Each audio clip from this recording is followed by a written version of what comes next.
Hey my watchers, welcome. Today we are gonna see. What if Harry Potter was in KATENKYO Hitman, somewhere in Russia? Oh wow. A teenage girl wearing a businesswoman's suit with black boots under her dark pants remarked, while holding up a manila letter and envelope to her face.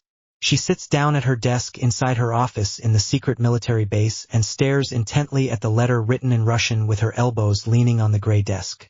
She looks troubled, conflicted even. With her smooth chocolate eyes, she scans over the paper again.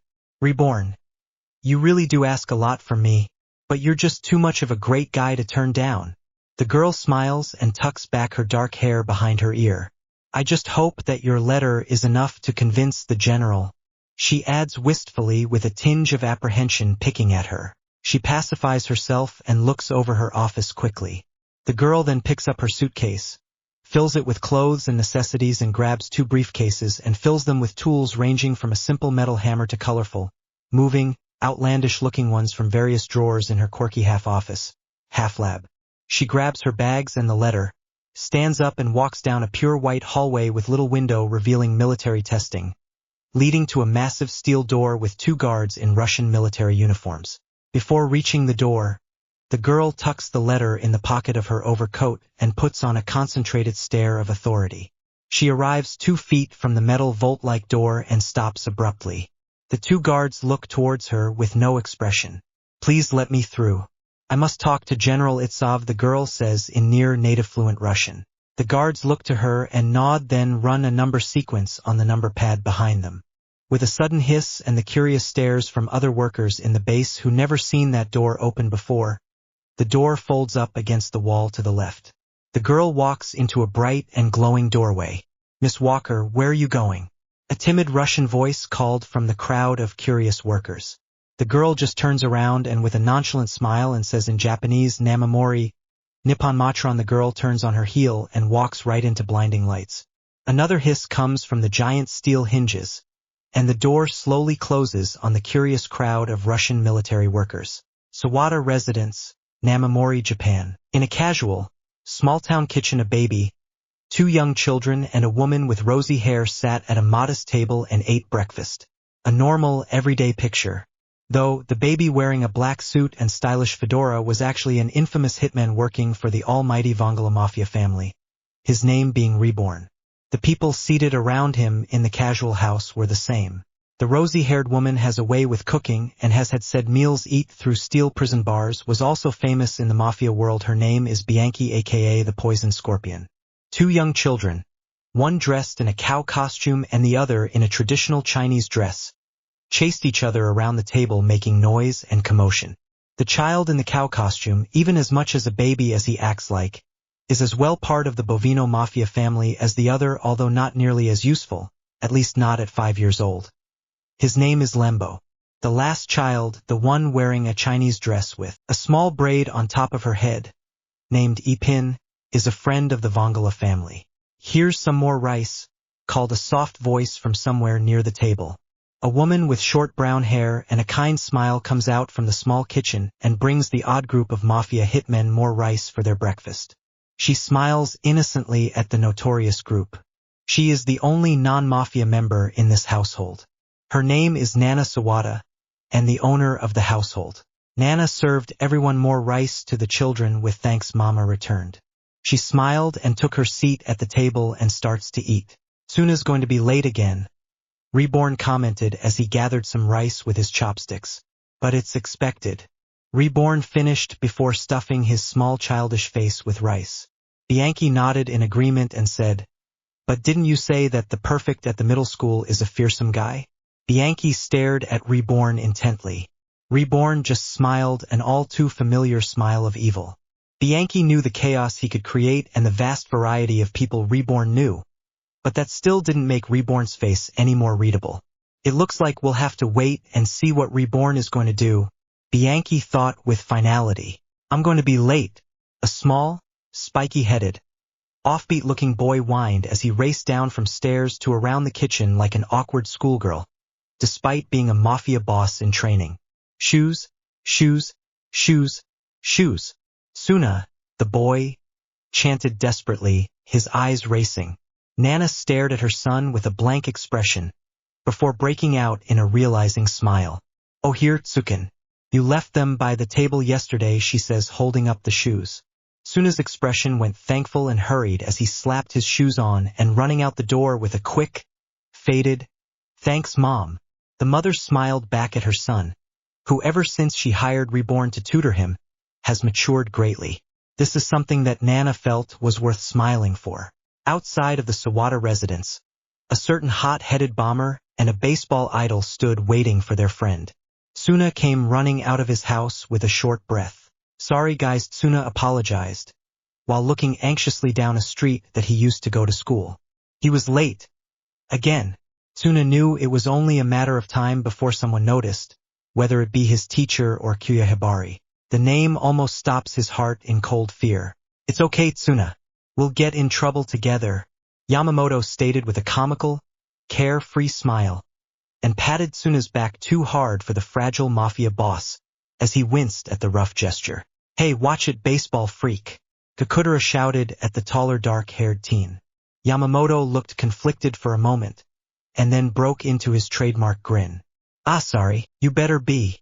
If you hurt the 10th, I'll blow you up," Kakudera threatened, lighting up 8 dynamite sticks between his fingers menacing. "No, wait. Don't blow anything up," Tsuna pleaded frantically, looking back between his two friends. Kakudera scoffed crossly and put out the dynamite sticks with a flick of his hands. "You better be thankful the 10th is merciful." "I am Yamamoto, although not fully understanding, still," answered honestly. "Are you being sarcastic with me? 10th. Please let me blow him up." "Hi-yi." With a couple of dynamite sticks thrown, laughter, and countless pleads, the three head off to school, this time very late.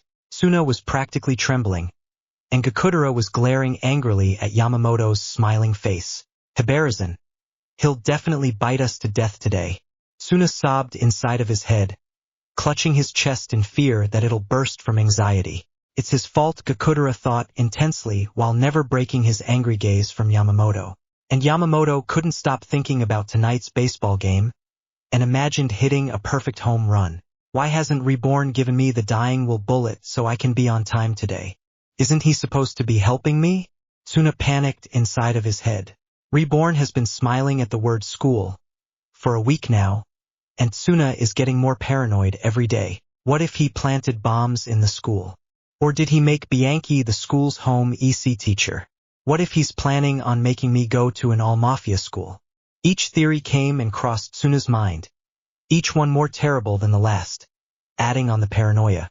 In fact, Tsuna didn't even see the tall, dark and ominous figure a foot away from him, just inside the school gates. Kakudera would have noticed too, if he weren't glaring at the ever-smiling Yamamoto, who unfortunately smiles with his eyes closed. Oof, Tsuna grunted slightly as he felt himself walk right into something hard. Did I just walk into a wall? Tsuna wondered. He felt a sudden surge of danger as he looked up to meet the vicious and cold gaze of the school's perfect Kyuya Hibari. Tsuna let all of his week-long reborn-made paranoia come out in one long blood-curdling scream. Inside the classrooms of Namamori, the children held a look of pure terror, and the name Hibari was tossed around in the sudden gossip from the blood-chilling excitement. In just a street from Namamori Middle School, a dark-haired girl with chocolate-brown eyes wearing the Namamori girls' uniform looked up to the sound of screaming. She had an alarmed look on her face as she looked around with slightly widened eyes. Then the girl looked towards the school's direction and started running, wearing a regular school bag, hanging from her shoulder, and an ebony black suitcase in each of her hands. Hibari raised an eyebrow at Tsuna, who was comically hyperventilating on the ground and clutching his chest with sweat around his face, giving off a post-terrified look right at Hibari's feet. Yamamoto and Kakudera turned around abruptly to the sound of Tsuna's scream and put on a war face on. Their eyes widened at the sight of Hibari standing over the body of Tsuna, who was in a fetal position. "What did you do to the 10th? Kakudera asked menacingly. Yamamoto's face was free of smiles as he wore an intense battle glare. Silence fell over the school entrance like a cliché pre-fight scene. "Nothing, but you three are late," Hibari answered with no expression showing on his face whatsoever as he weaved threat into his tone. "Hibari, you really scared Madame." Tsuna finally announced in a shaky voice. Yamamoto and Gakudera relaxed and turned their attention towards sound of Tsuna's voice. Are you all right? Panted a winded, feminine voice with a noticeable accent. The group turned their attention to the dark-haired girl behind Yamamoto and Gakudera, just out of the school gates. The girl was breathing slightly hard, but caught herself. Then the girl returned the stares she received. Hibari stood silently as he noticed the girl's stance was like a fighter's, but more defensive, like she's been around. The way she carried herself was straightforward and calm, like a carnivore. But her face and expression was far from anything threatening. Sympathetic almost and herbivore. Hibari found this strange, but just as interesting, though he'll never admit it. Who are you? Gakudera was the first to break the silence. The girl smiled and opened her mouth only to be interrupted. A small compartment opened up inside the wall in the school's gates near Tsuna's face, revealing no other than Reborn. Yua, how did you get right there? Tsuna asked, alarmed at the Reborn's sudden appearance. I told you I have many secret hiding places in this school. I thought you might fall down here one day, so... Reborn answered boredly. You saw this coming? No, wait. You planned this. Tsuna yelled at the hitman. Hibari glared at Tsuna for the sudden yelling. Tsuna shrank back. Reborn's face was the usual smiling poker face that made the hitman such a mystery. No good, Tsuna. Meet Aniela Walker. She'll be helping your sorry-ass, Reborn said, using his small arm to gesture to the girl who stuck out her hand, hesitated, pulled her hand back, and then bowed. The word, foreigner, came to mind at the girl's awkwardness. Took Tsuna a moment to realize Reborn's insult. Stop calling me that, Reborn. And what good will it do bringing your student's self-esteem down anyway? I ran out of willing helpers and I need some more things constructed, so I called Aniela here. Reborn said, completely ignoring Tsuna. Hibari raised an eyebrow at this and looked at the girl. He knew the baby was strong, so she had to be strong for the baby to rely on her, even though she still looked like an herbivore. Yamamoto came over to the girl and patted her back roughly. So you're a friend of the kid. Are you here to play Mafia with us? Sure if you say so, the girl said easily, her lips turning in a lopsided smile that looked quite cute.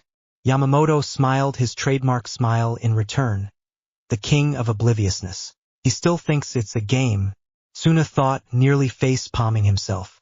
Then he realized something. She's here with Reborn. Don't make Walker-san part of the Mafia. Tsuna pleaded desperately. Reborn flat-out ignored him. Gakudera's eyes never left the girl, until his face light up with realization.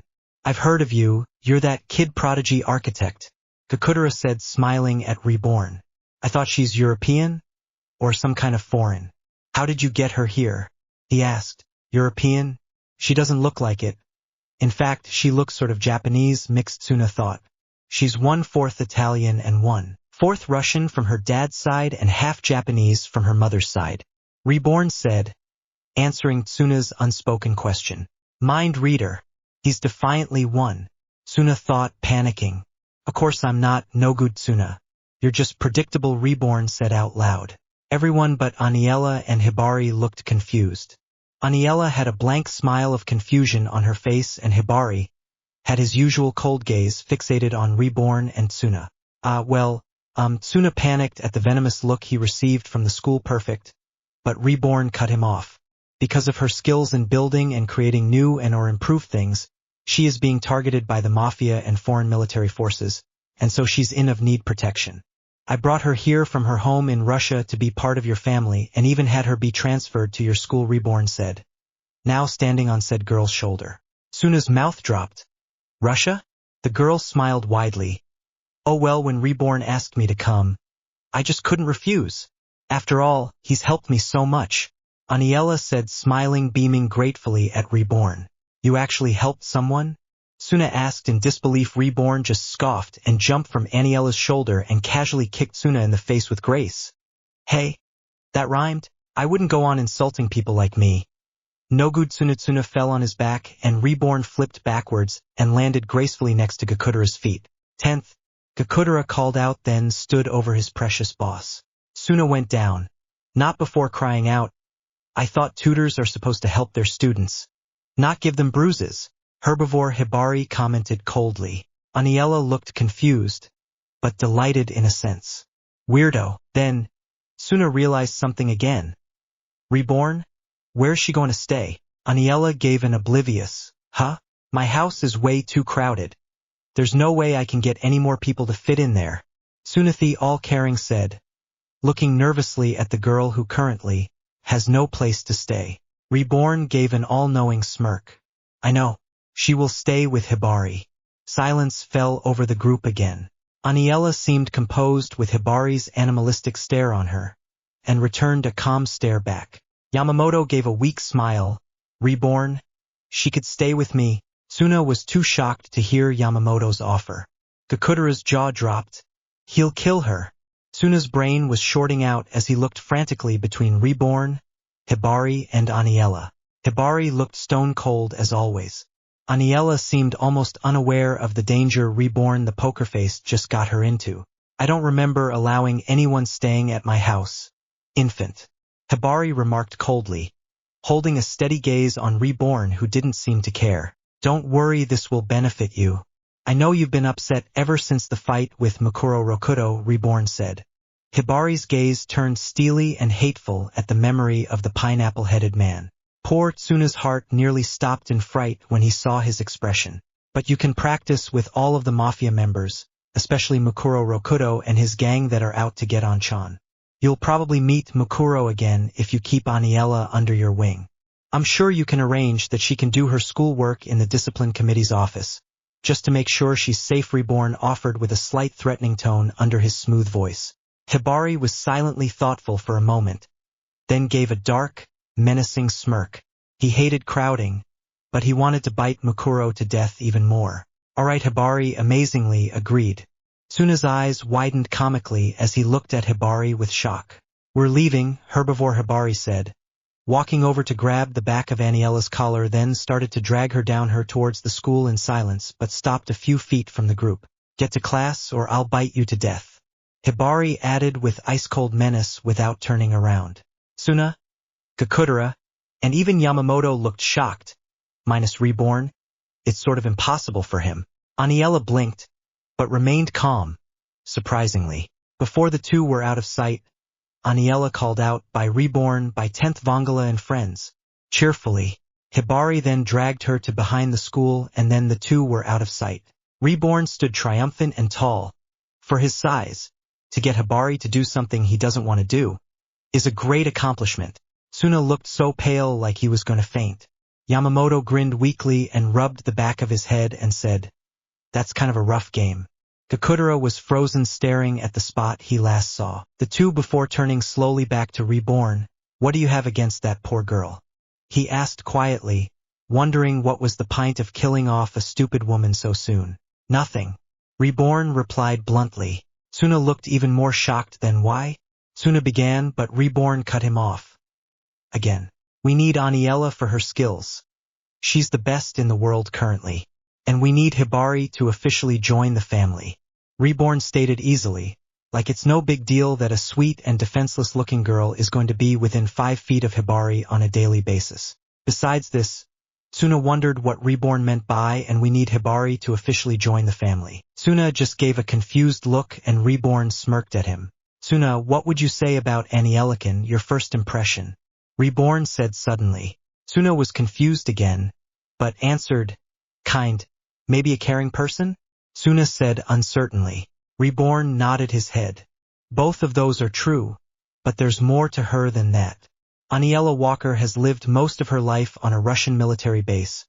Everyone looked surprised to see such a happy-looking, almost carefree girl would be raised in a military base of all places.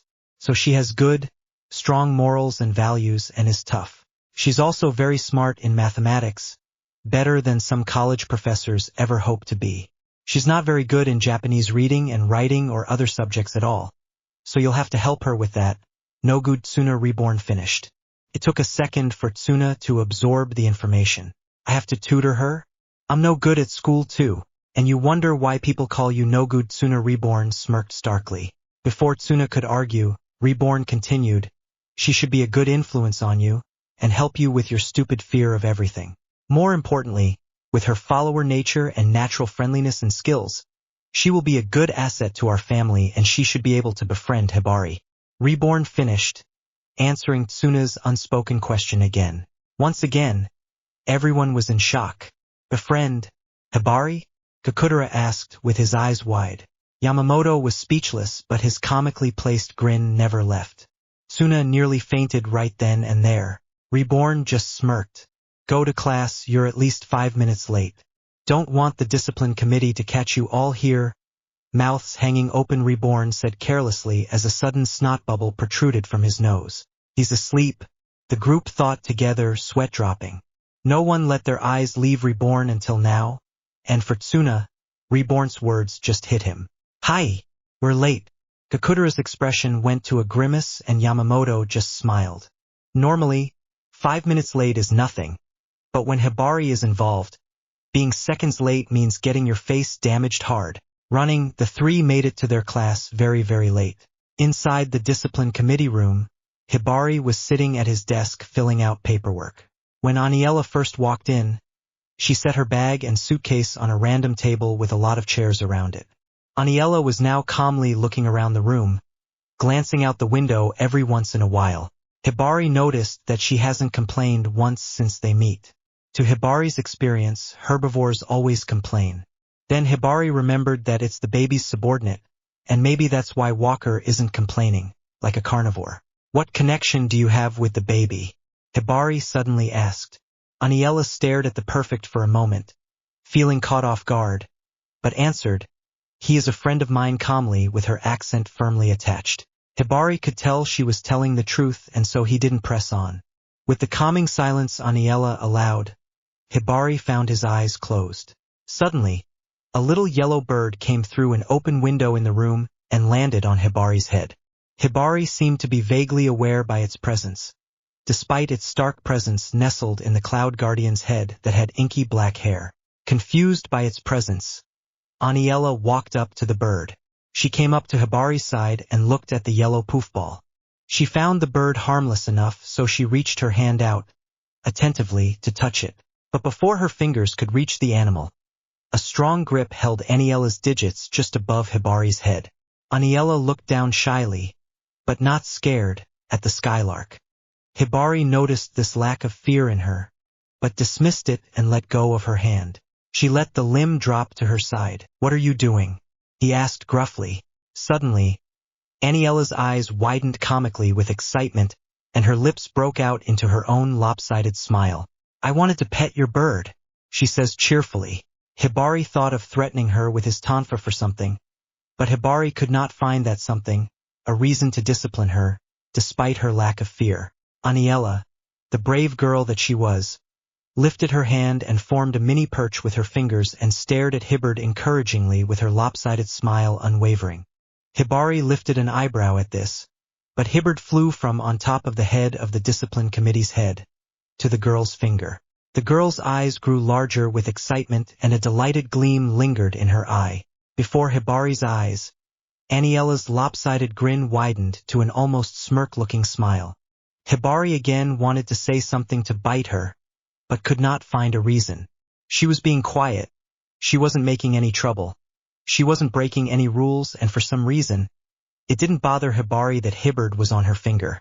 Perfectly peaceful. So when do I get school work? I haven't been to an actual school before. Aniela began while sitting down to the table that had her bag and suitcase on it with Hibard still on her finger. Hibari grunted and got to his feet. Give me your schedule, Hibari demanded. Aniela, who was more than used to taking orders while living on the Russian military base, complied with no protest. Hibari took the paper and walked just outside into the hallway, his hand keeping the door from closing. Stay here, don't touch anything, he coldly stated and left. Aniela took the order in with no complaints. After all, at the military base, Itsav would have made her do push-ups if she dared complained. Aniela decided she didn't want to do push-ups here either.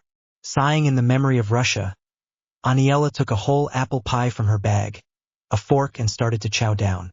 Nom nom nom nom. In the classroom of Tsuna, Yamamoto, and Gakudera, things were not going well.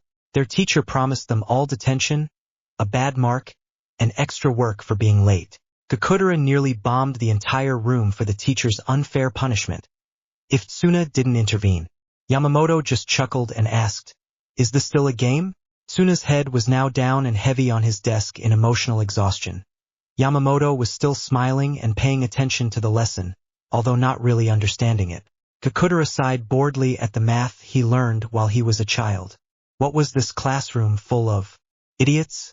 Gakudera then caught glance of Yamamoto, who was balancing his pencil on his nose with a grin that belonged to a child. Gakudera found his answer.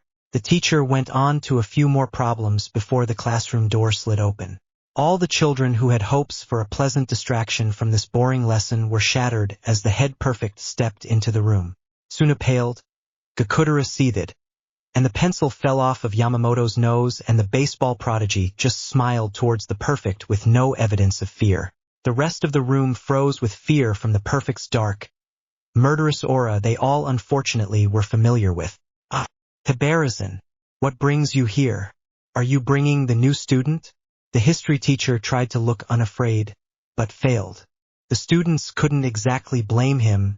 "I need a math book, your class work and homework for the week. Also, Aniela Walker is excused from going to class. She might attend when I'm busy," Hibari stated politely with hints of threat under his tone. The homeroom teacher seemed confused slightly, but gave the perfect the paper anyway. "Oi, what did you do to Walker-san?" Gakudera asked the question everyone else was too afraid to ask. Well, Gakudera had to ask if the boss is concerned about her. Hibari let his steely gaze land on Gakudera. Children seated near Gakudera, including Tsuna, had the sudden urge to run away. Fast. "Nothing," the head perfect replied and promptly walked out of the room. The heavy air lifted from the room and everybody felt like they could breathe easier. Tsuna looked worried, even though Hibari said he didn't do anything to Aniela. And even with Reborn's confidence that Hibari won't hurt Aniela, the brunette couldn't help but to worry. Aniela with Hibari. It was like sending a sheep into a tiger's cage to Tsuna's boss-in-training mind. Yamamoto noticed Tsuna's gloom expression and smiled kindly at him. "Don't worry, Tsuna. The kid wouldn't leave Walker-san with Hibarizan if he was going to hurt her." Tsuna looked at his friend and smiled. Gakudera suddenly looked pissed because Yamamoto cheered up the 10th before he could be. Tsuna was smiling back at the baseball idiot and see. Gakudera is the 10th's right-hand man. Don't listen to that baseball idiot. I'm sure Walker-san is all right, Gakudera said reassuringly, even though he basically copied Yamamoto's exact words. Tsuna started to look uncomfortable as Gakudera started to rant on how much he admires the 10th, how hard he is going to work to be a better right-hand man, etc. Yamamoto wasn't sure what Gakudera was talking about, but decided to go with it. "Hey, can I try out to be Tsuna's right-hand man?" "Oh, hell no. There's no way a bastard like you is going to be the 10th's right-hand man." "10th, do I have permission to blow up the baseball idiot?" Tsuna smiled weakly and wondered how is it that things can go back to normal so quickly with his friends. Thinking about it and watching his friends fight comically, Tsuna decided he liked it that way better. Inside the clean, tidy, and lack of crowds hallways of Namamori, the school's head perfect walked to his office while looking over Aniela Walker's files. Earlier, he went to all of Aniela's teachers to pick up work and take a look at her files he got from the principal's office. Hibari was admittedly surprised to learn that Aniela grew up in a Russian military base. He suddenly realized that that was the reason she did not complain, even though she didn't seem to be the soldier type. As Hibari looked through some more, he found that she was a genius in building superbuildings and math. Nothing much more than that, Hibari found, was written. He suspected that any of Aniela's connections to the baby are covered up. But, even so, Hibari felt that this was no ordinary herbivore. Then Hibari finally caught himself. Why was he going through this student's folder? Did it matter to Hibari if he knew more about the herbivore, or cared if she was special? Scowling, Hibari bit the thought away and walked back into his office to find his second-in-command perfect, Kusakabe, sitting down at a table with Aniela at his side. Talking. Hibari, for reasons he could not fathom, he felt bothered by this. Just a tinge, but it was still there and Hibari could feel it. Kusakabe turned around in his seat, followed by Aniela to meet his especially steely gaze. Hibari frowned and walked forward to the herbivores. Want some pie, Hibarican? Aniela asks easily, turning slightly in her seat to let a half-eaten apple pie in a tin pan into the perfect's view. Kuzukabe was shocked when the sweet, smart-looking girl asked Hibari to join her for something and used familiar honorific, and even more shocked that Hibari only gave an HN at her and went back to his desk to do some more paperwork. It seemed like today, Kuzukabe's job is being surprised. He had come into the room to find the girl inside and all by herself, eating pie and with Hibbard with her. He flew away when Kuzukabe got near. He tried to get the girl to leave before Hibari came, but her mouth was so stuffed with pie she couldn't speak and only stared at him as she chewed through that darn pie. When she could speak, she had told Kuzukabe that she was ordered to stay and offered some pie that he politely refused. Herbivore, here is your schoolwork. Get to it. Hibari broke the silence as he stacked a pile of paper next to a taller stack of paper that was looming over the perfect's desk. Aniela looked surprised at size the stack and walked over and took it. At the base, her usual paperwork was at least 5 times bigger than this. As she walked up to Hibari's desk, she smiled her lopsided smile at him, silently saying thanks. Hibari looked at her for a second, emotionless, and turned back to his work. Normally, if a girl smiled at Hibari, he would have threatened to bite her. But he decided against it. She did seem intent on doing her work, and herbivores can't work with broken fingers. Aniela sat back down on the couch to start on her work, with pencil in hand. She skimmed through the work, most of it Japanese writing. She knew Japanese to an extent like a second-grade status. That's sad for a middle school pupil. But numbers and calculations, and especially something you had to make physical sense of, is what Aniela is superior in. She recognized the geometry problems on her paper immediately and answered the question just by glancing over it. She's been solving problems like these in the real world and in blueprints since she was 8. From where Hibari was sitting, it looked like she was guessing on her work. Slacking. Hibari does not like slacking. He rose swiftly out of his seat and strode gracefully over to Aniela. He looks to Aniela with a cold gaze. Aniela, who was leaning over her table, writing quickly, felt the gaze on her and turned her head up to meet the unfriendly stare. Slacking? Hibari asked in a low, dangerous voice. Aniela stared up to Hibari. Slacking? This isn't geometry? Aniela asked, holding up her paper up to Hibari's face, feeling quite confused. She's been working with this sort of math forever. Did she really mistake it? Maybe is algebra or simplified calculus. Hibari checked the first 3 problems mentally, expecting all 3 to be wrong, only to be surprised that no work has been done, but only the right answer was written below the problem. He checked the rest in his head. All correct, Hibari stated after an intense silence. Kuzukabe, who was being a nervous bystander the entire time, had fully expected Aniela to be kicked out, got detention or some sort of punishment for skimming through the math homework. He would be lying if he said he thought Aniela was actually answering the questions correctly. Hibari felt something tug at his instincts and glanced at the clock on the opposite side of the room.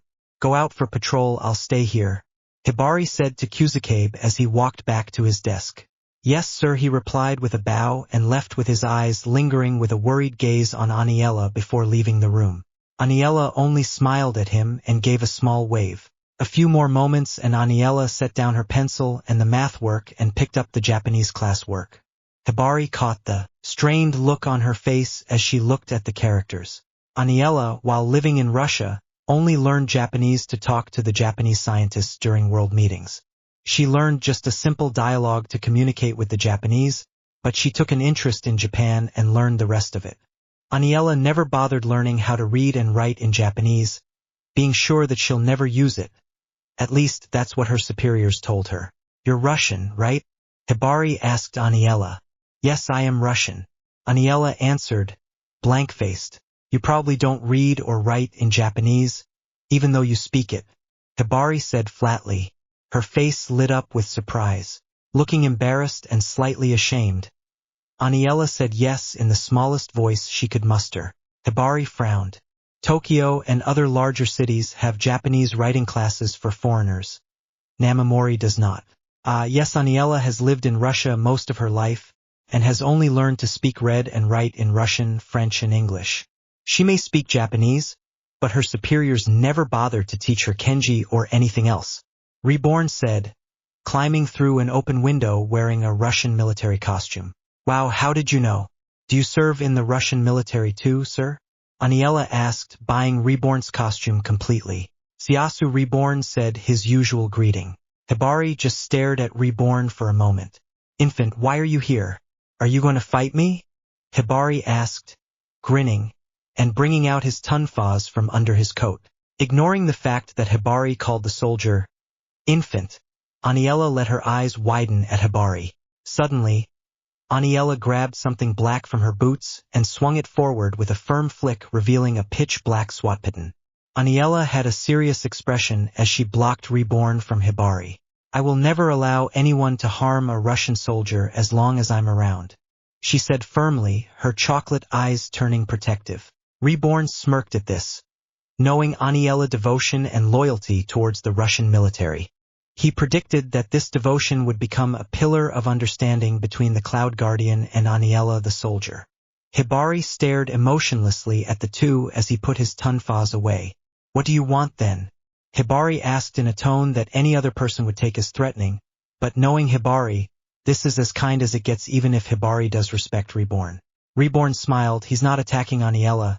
Good, he thought before saying, I'm dropping off some requests for new equipment that General Itsov would like you to make. Reborn lied as he held up some complicated, sketchy-looking blueprints from nowhere that he wrote 5 minutes ago. Aniela slammed the point of the SWAT baton down onto the floor, retracting it and placed it back onto the side of her boot. She turned around and stared at the blueprints, analyzing. Strange. What kind of energy works like that? Aniela exclaimed with wide eyes. Never in her life has she ever laid eyes on something like this. This strange. I'll need to work with the nervous system, huh? A challenge. Interesting, Aniela said with her lopsided smile. She set it down on the windowsill next to Reborn's feet. When is it due? Did General Itsov say when it's supposed to be done, all 7 of them? She asked eagerly. Reborn smirked at Aniela's Iagurdo please face, knowing he successfully baited her. He got a mission from the 9th for Tsuna and his guardians, and he knew convincing Hibari to go would be the most trouble. He guessed that if he befriends Aniela, then his animalistic protective ways would force him to come along when Aniela comes to the dangerous mission. It was a pain convincing Itsov, the general of the Russian military, to let Aniela go, but Reborn knew darn well it'd be hell convincing Hibari to go without a motive. Tsuna at his current state probably couldn't keep up with a fight with his Cloud Guardian if Reborn bribed a fight with him for Hibari, despite Tsuna being the boss. But Hibari hasn't quite got there in friendship just yet. Reborn got Aniela to Japan a couple of days just before the official mission so she and Hibari could establish some sort of relationship during the long-term mission, and possibly make things more interesting along the way. As soon as possible, Reborn answered, resting his hand on the pants line of his Russian military costume. Hibari, who now slightly curious about the blueprints, gave Reborn a calm stare. Aniela looked conflicted but replied firmly, yes sir, then saluted Reborn with her posture line straight and military perfect, wearing a stony expression on her face. Reborn saluted her back, mimicking her posture, smirk intact. Hibari raised his eyebrows but said nothing. Carry on, Miss Walker. And when you're done with the project, give them to Tsuna Sawada, and with that, Reborn jumped out the window. The 10th Vongala? Aniela wondered for a moment. Aniela noticed the blueprints sitting on the windowsill that the soldier gave her. She picked it up and read it over again. Weird, thought Aniela, this sort of energy is so bizarre, kind of like the rings Reborn had, and the energy from his pacifier, but the energy for this is different. Hibari studied the subtle expressions that flicked across Aniela's overall confused face as she turned on her heel and walked over to the table that her stuff was on. She opened up one of the identical suitcases, revealing a wide range of tools, some common, some looking very bizarre. Aniela reached inside of the suitcase's many compartments and took out a long, solid steel cylinder about 1.5 inches in diameter. Using what Hibari guessed was a bone saw, she cut the steel cylinder into 7 equal pieces. And I'll just continue when we get home. Ha, Hibarican? Aniela said as she put the metal pieces back into the suitcase and closed it with a click. And Hibari replied coolly. Just then a loud, jazzy song echoed into the room. Aniela reached into her coat pocket and pulled out a red cell phone. She flipped it open and the racy song ended. Hello, this is Aniela Walker speaking. Aniela asked in Russian. Russian, and what Aniela actually said. Zdravstvut, Ito Aniela Yuker Gavoria. Hibari held his menacing gaze on Aniela, who spoke in a strange language. A little noise came from the phone and Aniela's eyes widened with joy. Isaac! Miria! Hey! How are you two? She exclaimed in English, leaving Hibari feeling uneasy with the lack of familiarity, but slightly impressed by Aniela's knowledge of foreign languages. How are the others? Aniela asked excitedly in an accented, but good enough English. The noise and commotion coming from the other end and Aniela's smile widened as she said, Oh hi Phiro, Ennis, Cheslaw, how are things in New York? More commotion and multiple voices came from the other end of Aniela's phone and she laughed. Oh, that's wonderful. So when is the baby due? Oh, I'm so happy for Keith and Kate. Aniela squealed in delight. Hibari glanced at Aniela's smiling face, and so quickly that even if Reborn was still there, he would had to really concentrate to see the very quick flash of a shallow, but honest smile on his face that even Hibari didn't know he smiled. Aniela, who was facing oppositely of Hibari, starting laughing and talking loudly on the phone, with a wide, smirk-like smile never noticed. She was beaming in happiness and Hibari felt sort of calm around her friendliness, even though he didn't have a clue what she was saying. Hibari, who near this time did his patrol when the first period classes were dismissed, left his office. As he walked through the halls of Nama Middle, he felt something holding him back. He normally likes scaring herbivore and biting random ones, but for some reason felt a need to go back to his office. Hibari thought this was strange because all of his work was done, and it was time for patrol. Hibari, for a split second, thought that his wanna be back because he wanted to be near Aniela. As soon as the thought came, Hibari violently bit it away, making the school perfect baffled at what he did and successfully put Hibari in a foul mood. More so than usual, anyway. The poor, undeserving students passing to their next class were left to deal with a grumpier than usual Hibari, and confused, even though he'll never admit it. Before long, it was lunchtime and Aniela finished all of her homework and classwork, with the help of Isaac and Miria who know more than they seem. Aniela felt relieved to know some Japanese writing now and she was even able to work on the project The Russian Soldier, Reborn in Disguise, gave her a little more. Hibari came back into the office just before the lunch bell rang and when Aniela hung up her phone. Herbivore, it's lunch break, Hibari said.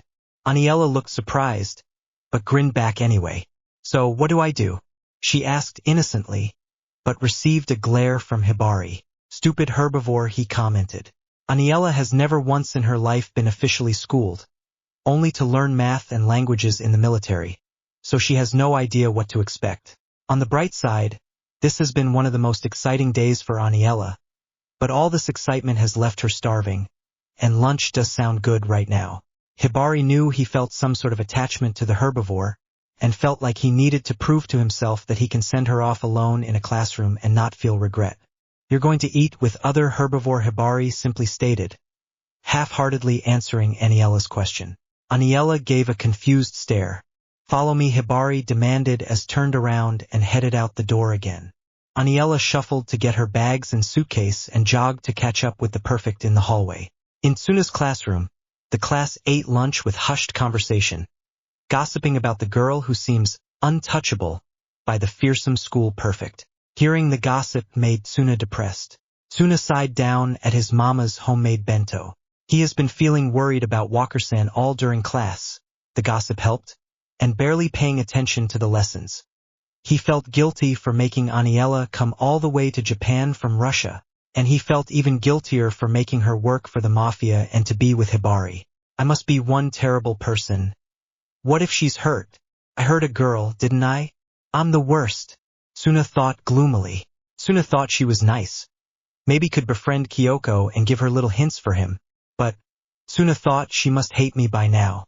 Kakudera noticed his boss's expression and made it beeline, through crowding fangirls, right over to him. What's wrong, 10th? He asked with concern in his voice. Yamamoto, who sat next to Tsuna, joined in the conversation. Is it Walker-san? He asked. No one asked you, baseball freak. Kakudera shouted at Yamamoto's cheerful face. Yamamoto gave a small laugh. Suna, who didn't lift his head from his bento, nodded his head meekly. Kakudara's eyes went soft and said, "Don't worry about her. If Reborn knows her, then she must be strong, right?" But Reborn said she needed protection because she was being targeted by the mafia and foreign governments. Suna argued, lifting his head to meet his concerned gaze with Kakudara's eyes. Kakudara wasn't sure what to say to that. Kakudara's sentence was cut off by the sound of the door of the classroom opening. All eyes shifted to the girl with the ebony black suitcases, and the ominous head perfect of the school right behind her. "Walker-san!"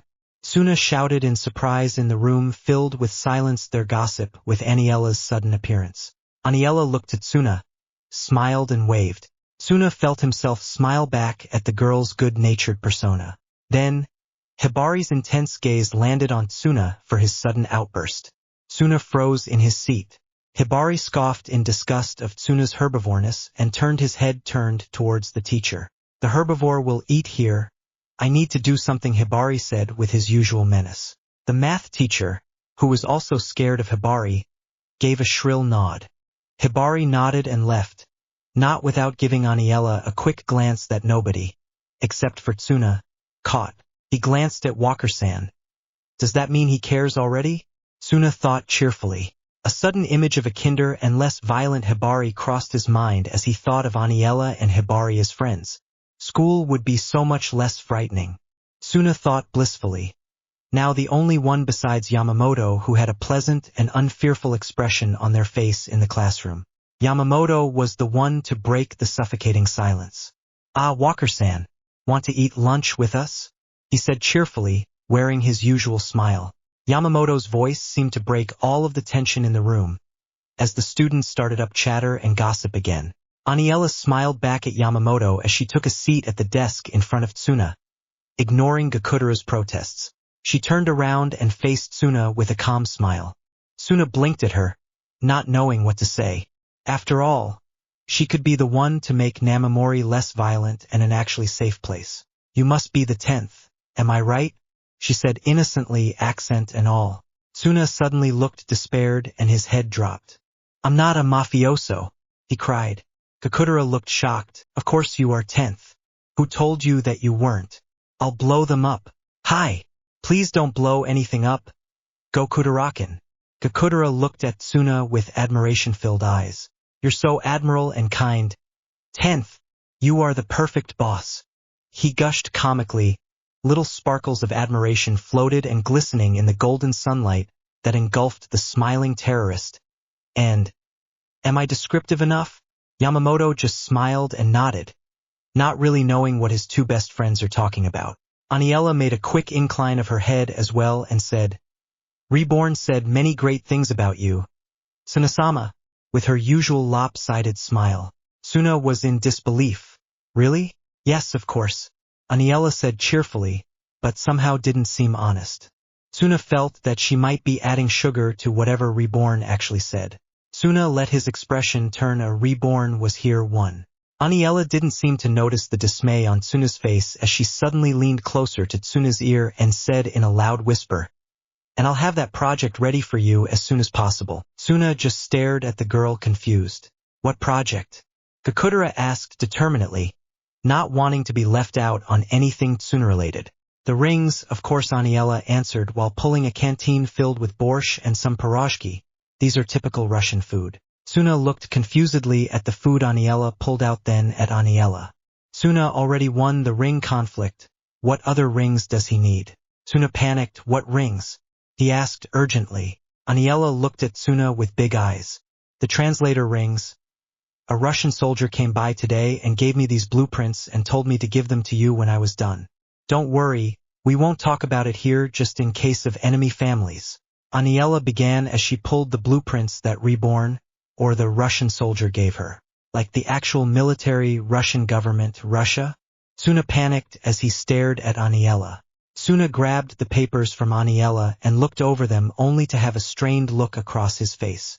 As he held the papers closer to his face, he notices how complicated the pictures look, and the language. Everything on the blue paper was written in was bizarre and foreign-looking. "What language is this?"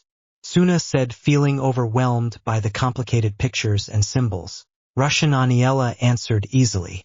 Not only did Suna not understand any Russian at all, but now he knew he really didn't know what Aniela was talking about, project and all. Suna sighed heavily and his shoulders slumped. What's wrong, Sunakin? A pretty girl with orange hair asked kindly, wearing a warm smile. An equally pretty girl with brown hair that is pinned up stood next to her. Yeah, Suna, you've been looking so gloomy. Kyoko, Haru. Suna said, the girls, surprised. Suna's eyes wandered slightly to Kyoko and could feel his cheeks heat up. Gakudera growled at Haru and Yamamoto just smiled friendlily at the two girls. Aniela stared at Suna's blush before saying say l'amour, in a teasing tone and a sly smile. Suna didn't understand what Aniela said, and he was also sure that wasn't even Russian. What love? Kyoko asked innocently, staring kindly at the Russian. Say l'amour equals it's love. Aniela just snickered. Suna, who panicked upon hearing the words love from Kyoko, turned his head fast enough to snap it back to Aniela. She knows I like Kyoko? Suna panicked in thought. Aniela took Suna's panicked expression in another snicker and turned back to Kyoko and said, Oh, vous parlez français? Comment vous appelez-vous? She asked in a language that Suna didn't know, Gakudera didn't know, and he knew Yamamoto didn't know, but Kyoko seemed to know. Suna started to frantically make up incoherent sentences at the Russian and Kyoko, while they spoke what sounded like complicated gibberish to him. Oui, mademoiselle. Je m'appelle Kyoko. Comment vous appelez-vous? Kyoko answered slowly and in an amateur, but with a delighted gleam in her eyes. Kyoko never met a female foreigner before, and this was exciting to her. Gakudera, Yamamoto and Haru watched as strange words were passed between the girls. Suna's hands were in his face as he bared torture to listen to a conversation between the girl he liked and another girl who knew he liked her, in a foreign language. Aniela's harmless fun ended when she said in Japanese, Kyoko, your French isn't bad. Speak faster and the natural accent will come to you, as well as the pronunciations, she said encouragingly. Kyoko's face lit up. Really? You think I can speak French? She said with dreamy eyes. Suna couldn't help but to fight the blush off his cheeks at Kyoko's smile. Aniela nodded with a kind expression at Kyoko, which turned mischievous when her eyes landed on Suna. Teasing time. Aniela thought evilly, and Suna could feel it. Blackmail. I knew this girl couldn't be as innocent while still being friends with Reborn. Suna thought with dread. Oh yeah. Aniela? Yamamoto asked, gaining Aniela's attention. HM? How was your stay with Hibarazan? He asked with a smile. Suna, who completely forgot Aniela's dangerous position, jumped into the conversation. What did he do? You're not hurt, are you? He asked concernedly. Aniela looked at Suna blankly. Haru and Kyoko just looked to Aniela, confused. You mean if I fell? Well, I'm not really clumsy. Aniela began, not fully understanding what they meant. Suna's mouth fell agape. She's not hurt, and not terrified, pale or shivering. Suna concluded with shock. Hibari gave me my schoolwork and I talked to my friends in New York, America for help with Japanese, Aniela said, pleased with her first school day experience. Whoa, you know some Americans, Aniela? Yamamoto asked excitedly. Do they play baseball a lot there? Suna, Haru and Kyoko just smiled at Yamamoto's love for baseball, and Gakudera just looked plain out annoyed. Well, it is America's favorite pastime. My friends Isaac and Miria like baseball, we play together time to time, Aniela said, remembering some baseball games she played with those two. Yamamoto's smile widened with a gleam made of sunshine and happiness glittered cheerfully in his eyes. LOL, baseball freak. Ah, I really want to visit America. You should. It's a really wonderful place.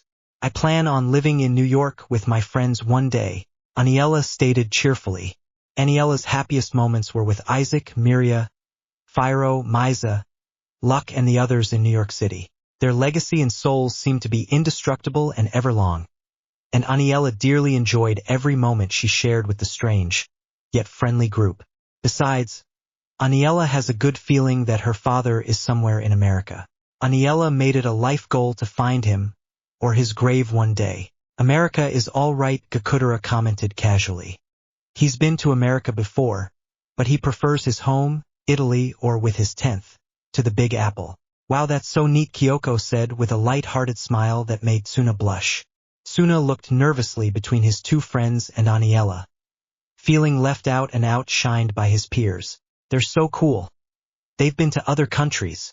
I've only been to Mafia Land once, and I didn't do anything but train. Tsuna thought, slightly depressed. Aniela, I'm curious, Yamamoto said suddenly, attracting everyone's attention. How is it like in Russia? Wow, the baseball idiot makes a reasonable question, Kakudera said sarcastically. Tsuna just leaned forward to hear Aniela's answer. He really did wonder what Russia is like. It's covered in snow year-round where I live, northern Russia, but it's peaceful and there's lots of frozen lakes to skate on. Aniela answered with a containing look to her. Tsuna felt something off about how she answered, but let it pass. She's probably just tired from traveling, right? Sounds like a winter wonderland, Haru said with dreamy, spacey smile. Aniela laughed and said, yeah. Basically, everyone laughed along. Reborn stood just outside the classroom door on the window. He smiled at his student and his family. He knew that Aniela could give them strength and finish his little project for the next mission. Reborn knew that the next mission is bizarre and a risky one, but with Hibari on their side, nothing too bad will happen. If he feels like helping the rest of them, that is. They're ready, probably. If they're not, too bad. They can learn on the job, after all. Autumn is approaching. Tsuna felt a little surprised to find that Aniela was so easy to befriend. She had this cheery charm to her that made it hard to not like her. Bakano fans? Isaac and Miria influence. Kakudera is still giving her the cold shoulder, but he might warm up to her. Tsuna thought contently. Lunch was about to end and Aniela will go back to the school's fearsome perfect soon, which frightened Tsuna to no end. She might be okay now, but what after class? Or if Aniela wakes Hibari up from a nap or something? Tsuna sighed as he looked in front of him, to find that Aniela wasn't sitting there. Tsuna looked around and found Aniela with Kyoko and Haru, chatting happily near the window. Well, Kyoko and Haru looked happy, but Aniela seemed off. She looked sort of sick and tired. Walking away from Kyoko and Haru suddenly, Aniela started to stumble, and then she fell like a sack of flour. Tsuna's eyes widened and Yamamoto shouted, Aniela, what's wrong? She started to shake slightly and managed a weak, half-hearted smile that hinted reassurance that was weakened by the weariness and fatigue look in her eyes. Kyoko and Haru ran over to Aniela and started to ask her questions like, are you okay? What's wrong? Tsuna, Yamamoto, and Kakudera ran over to Aniela with the eyes of the classroom following them. As Tsuna got closer to Aniela, he noticed how short her breaths were, like she was suffocating on air. The teacher ran over to Aniela's body that lay crumpled on the floor. The teacher started panicking as he yelled to the group of students behind him, take her to the nurse. Yamamoto nodded and hurled Aniela's body over his shoulders and sprinted out the door. The class was left in an eerie silence. Tsuna, what's wrong with Inchan? Kyoko asked with tears welling behind her eye. That was enough to shoot adrenaline through Tsuna. Without thinking, Tsuna ran out the door, with a serious-faced Kakudera in pursuit. They caught up with Yamamoto, whose face was free from smiles. Yamamoto only nodded at them and proceeded to run to the nurse's office, as the lunch bell rang. Hibari made his way to the herbivores class just before the lunch bell rang. He would have sworn he heard running in the halls, but decided to let the other discipline committee take care of it. He opened the door to the classroom only to find the classroom unnaturally silent and worried. Hibari looked to the teacher, who looked quite shaken up himself. What happened? He asked. The teacher looked towards Hibari with his fearful eyes growing more fearful as he caught sight of the school head prefect. Walker-san, he began timidly. Hibari, on the inside, felt something tug at his instincts. Where is she? Nurse was all the teacher got out before the head prefect stormed out of the door and headed to the nurse's office. The three and an unconscious Aniela landed just outside the nurse's office and charged in briskly. A certain womanizing doctor looked to the three boys in distaste. When his eyes landed on the girl on Yamamoto's shoulder, he let out his womanizing grin show. Finally, you three let a girl in this office. Girls seem to avoid this place for some reason, Shamel said with obliviousness. Gee, I really wonder why, Kakudara barked back with sarcasm. Shamel only shrugged his shoulder and gave a calm look. Suna started to panic. Walker-san. Sheesh fell and to think she's hurt, Suna stuttered out. Shamel looked surprised and gestured Yamamoto to put her on the nurse's bed. I don't know what it's called. I know it's a bed for patients at a nurse's office. Upon laying Aniela's body on the bed, Shamel began his womanizing. Wow, I'm so lucky I get to treat such a pretty girl. Is she foreign? She definitely looks like it. I used to date with American girl. And you're a doctor? What's your degree in pedoism? Kakudara yelled at Shamel. If Shamel had any shame, he's hiding it well. Well, I'm hurt, Kakudara. I'm just complimenting this pretty girl. Where's the harm in that? Shamel said not innocently. It is when you're not healing her, you retarded doctor. Kakudara shouted back. Suna was beyond extremely worried for Aniela. With all the stress, how is Suna so healthy? Whose breaths were becoming shorter, and her skin reddening considerably. Shamalsan, please just help Walker-san. Suna pleaded with tears in his eyes. Kakudara refuses to have his 10th be worried. Seeing his boss like that, he snapped. With a scowl attached to his face and his fist around Shamel's shirt, Kakudara opened his mouth to yell at Shamel, but was interrupted. Herbivore, why aren't you treating this student? Hibari asked coldly from the doorframe, a glare targeted directly at the doctor. Shamel visibly paled. Just then a low moan emitted from the nurse's bed. Aniela shifted slightly and moved her head towards the direction of the voices. Slowly, she began to open her eyes weakly. Shamel moved towards Aniela while in a chair and looked her in the eyes. Reddening of the skin, fatigue, fainting. Shamel began to name off Aniela's symptoms. I've never seen you before. Where are you from? Russia. Shamel nodded his head and walked briskly towards a cabinet. What's wrong with Walker-san? Suna asked nervously. Heatstroke, there's no doubt. Shamel answered as he wet a cloth with water. He turned and set the cloth over Aniela's forehead. Heatstroke, Suna said confused. It wasn't hot at all today. Then Shamel began to remove Aniela's vest. What are you doing? Hibari questioned with cold and angry eyes at Shamel's actions. Shamel's face grew fearful and led a shaky smile towards the frightful perfect. This is how you treat heatstroke patients. You don't want her to slip into a coma, do you? Shamel asked the perfect bravely. Coma? Suna yelled out and looked panicked/worriedly at Aniela's dazed look. Yeah, you have to gradually cool her down with wet towels too, Shamel said loudly, to make sure the angry perfect would hear him.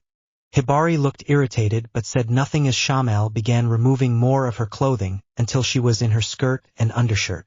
Hibari was now very pissed as he asked why did she get heat stroke? Russia gets really cold, of course. Reborn said in his usual clothes, standing at Aniela's feet. Reborn. Suna and Kakudara said, surprised at Reborn's sudden appearance. Siasu Reborn gave his usual greeting. Hey, it's the kid, Yamamoto said seriously, but still getting the situation wrong. Hibari just raised his eyebrow at Reborn, admittedly surprised by his second appearance today. Aniela must have been suffering since this morning, Reborn said, ignoring the stares he received. Hibari remained silent, even though his curiosity was not. This morning? Suna asked very confusedly. She ran at the sound of your scream, despite feeling rather hot. After all, where she lives, it's usually around -40 degrees. Reborn continued. That's cold, Kakudara exclaimed. She must have felt it for hours but didn't say anything, Reborn said, nodding in agreement to himself. Suna was shocked to hear this. Why didn't she say anything if she was feeling so terrible all day? Well, at least it'll be semi-suitable temperature for Aniela, at your new mission, Reborn said flatly. Hibari cast a glance at Reborn, with a questioning look silent in his menacing eyes. Suna did the opposite. What mission? Suna knew Reborn gave hard missions without telling him, and even harder ones just before the actual mission. Reborn just smirked. Who knows? You know. Suna argued with his mouth agape and eyes wide. Don't worry, 10th. Let me handle this, Kakudara said with a reassuring smile. Kakudara, Suna said in awe for his friend. Tell the 10th what's going on. Gakudera shouted, earning a glare from Hibari that he ignored. He just demanded what I just asked. Suna concluded quietly, his short-lived awe for his friend disappearing. Haha, are we gonna play a new game? Yamamoto laughed. You could say that Reborn said, tightening his fedora down, hiding his evil smirk. Suna shrank away from the scary infant. Don't worry, Mr. Vongala. I feel a lot better, Aniela said softly with a forced smile on top of a grim expression. Suna nearly fainted at her expression. It was like when an anime character was about to die. Shamal took this as his cue. Hey, don't push yourself, beautiful. Shamal said with a flirtatious face with no trace of shame of hitting on a gravely ill girl half his age. Hibari glowered at the doctor. Teachers and school staff showing affections for students is prohibited. Hibari stated with numbing coldness as he pulled out his tunfas from under his jacket. Hey, I didn't do anything, Shamal said shakily with his palms in the air, trying to make peace with the cloud guardian to no avail. Hibari took a step forward from the door frame to the shaking doctor, just before Reborn spoke up. Careful, you don't want to accidentally hurt Anchan. Do you? He said mockingly. Hibari stared at Reborn with cold, animalistic eyes, and then let his eyes land on the doctor and they erupted in angry gray flames. Lastly, Hibari's eyes landed on Aniela and barely softened but noticeable in Reborn's eyes. Hibari scoffed indifferently and lowered his tunfas, and said, students aren't allowed to die on campus. He added a new rule to the school policy. Good, Reborn thought. Suna, Gakudera, and Yamamoto were shocked at Hibari's actions but remained silent. After all, there's an important matter at hand. Shamal noticed the worried look in his student's eyes and his own softened slightly. She'll be ready to go back to class in 15, Shamal said, reassuring. The boys seemed to relax. All right. Thanks, Doc.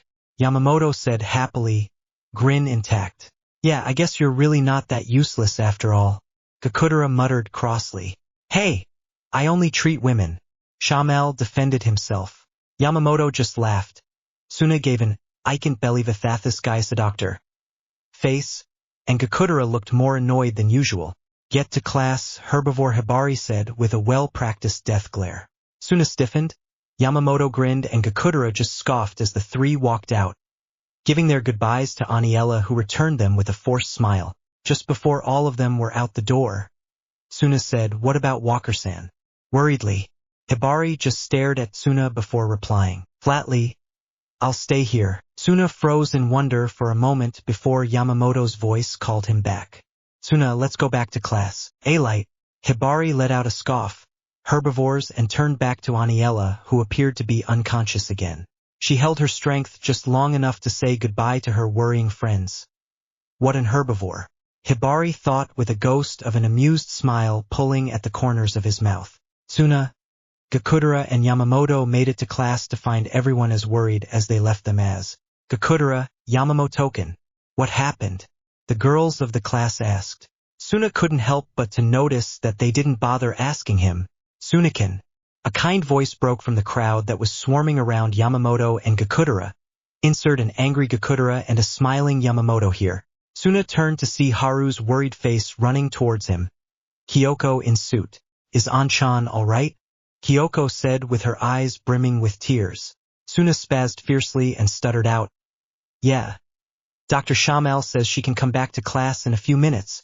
Kyoko and Haru's face suddenly lifted at the news. That's good. But what on earth happened to her? Haru asked, slightly fearful. Dr. Shamal says it was heat-stroke, Suna answered. Kyoko blinked her eyes in confusion, but broke into an understanding look. That makes sense.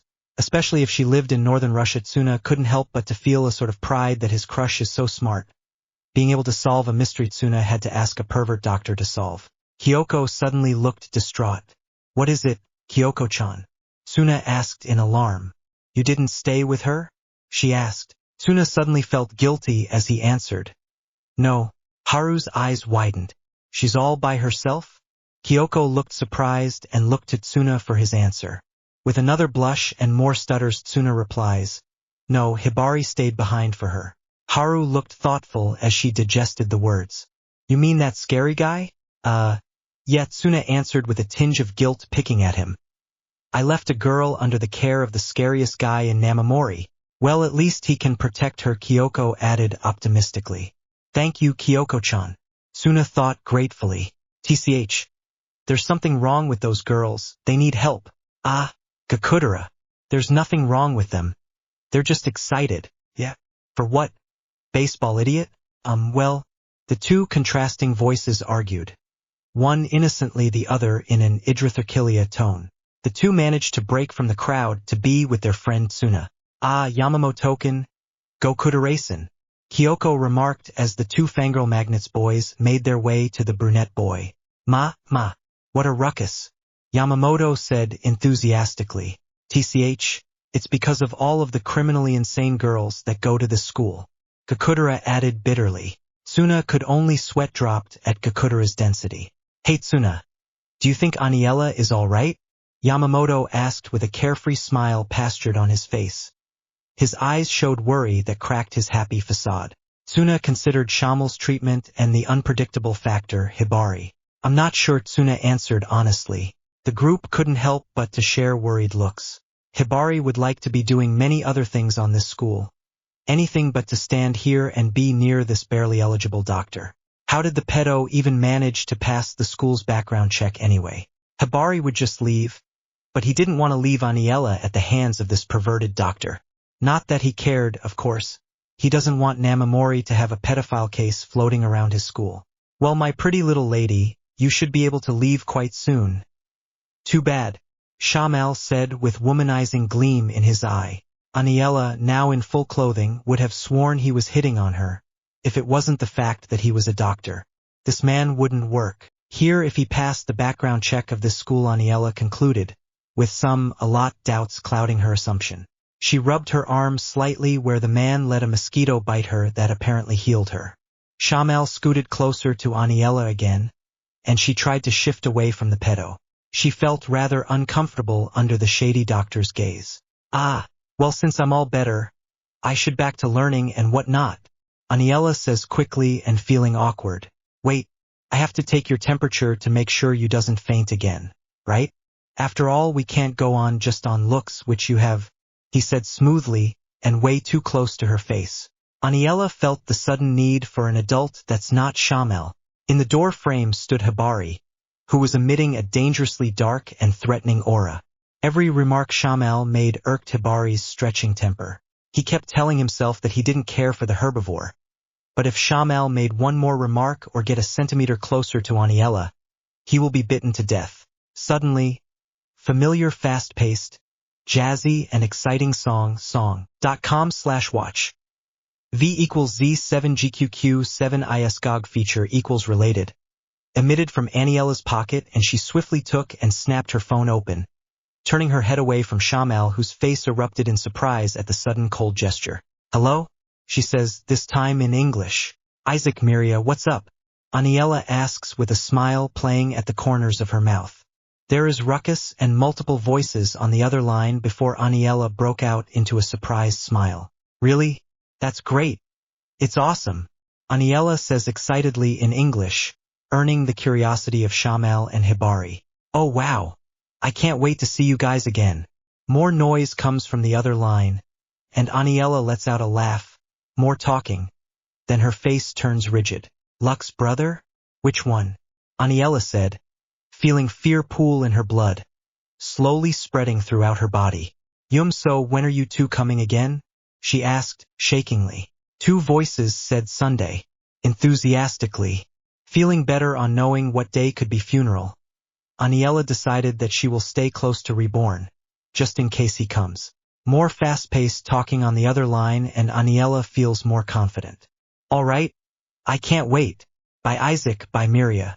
Hearing from her good friends made her smile as she closed her phone, while thinking of him in the back of her mind, where despite her smile was very, very afraid. Shamel, who was trying to get Aniela's attention ever since she got on the phone, was surprised how openly she ignored him, like she was unaware of his entire existence. Hibari gave a smirk at this, but kept quiet. Was that person on the phone important enough to ignore me, my dear? Shamel said much too close to Aniela's face. while grasping her hands in his. Aniela's previous thoughts were erased from her mind as she gave a look of indifference to the man. Not sure if it's right to swat away a doctor. Hibari decided for Aniela, as he took out his tunfas and started swinging at the sweat-dropping and very scared school nurse.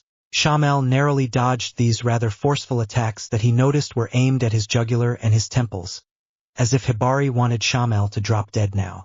Shamel was no weakling, but the fearsome school perfect definitely wasn't one either and proved so as Hibari started to manipulate Shamel closer and closer to a corner. Aniela, who grew up to random sprawls both in the military and in New York, concluded this. Boy attacking another boy equals boys playing together. So it's easy to say that the dense little Aniela only smiled fondly at Shamel and Hibari's bonding, while growing up close to Burga Gondair's fistfights with other mafioso. Hibari successfully blocked Shamel in the corner with little inference from Aniela, which he found weird, because she's an herbivore, but ignored it as he reared his arm back to swing the steel tonfa at Shamel's throat. Shamel's eyes went fearful to determined as he took out an enclosed fist from inside his pocket at inhuman speeds, and blew powder into the perfect's face with sheer want to live. Hibari blinked for a moment in surprise, and a sort of weakening feeling overcoming him, bucking his knees forwards as he collapsed in a sitting position. If Hibari hates anything with a passion, it's being restrained. He will die is the main words ringing in Hibari's head right now.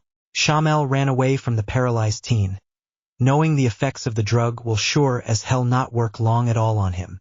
Before he could make it out the door, he looked back at the fiercely glaring Hibari, and his eyes wandered to the confused Aniela that went to Hibari's side after he fell.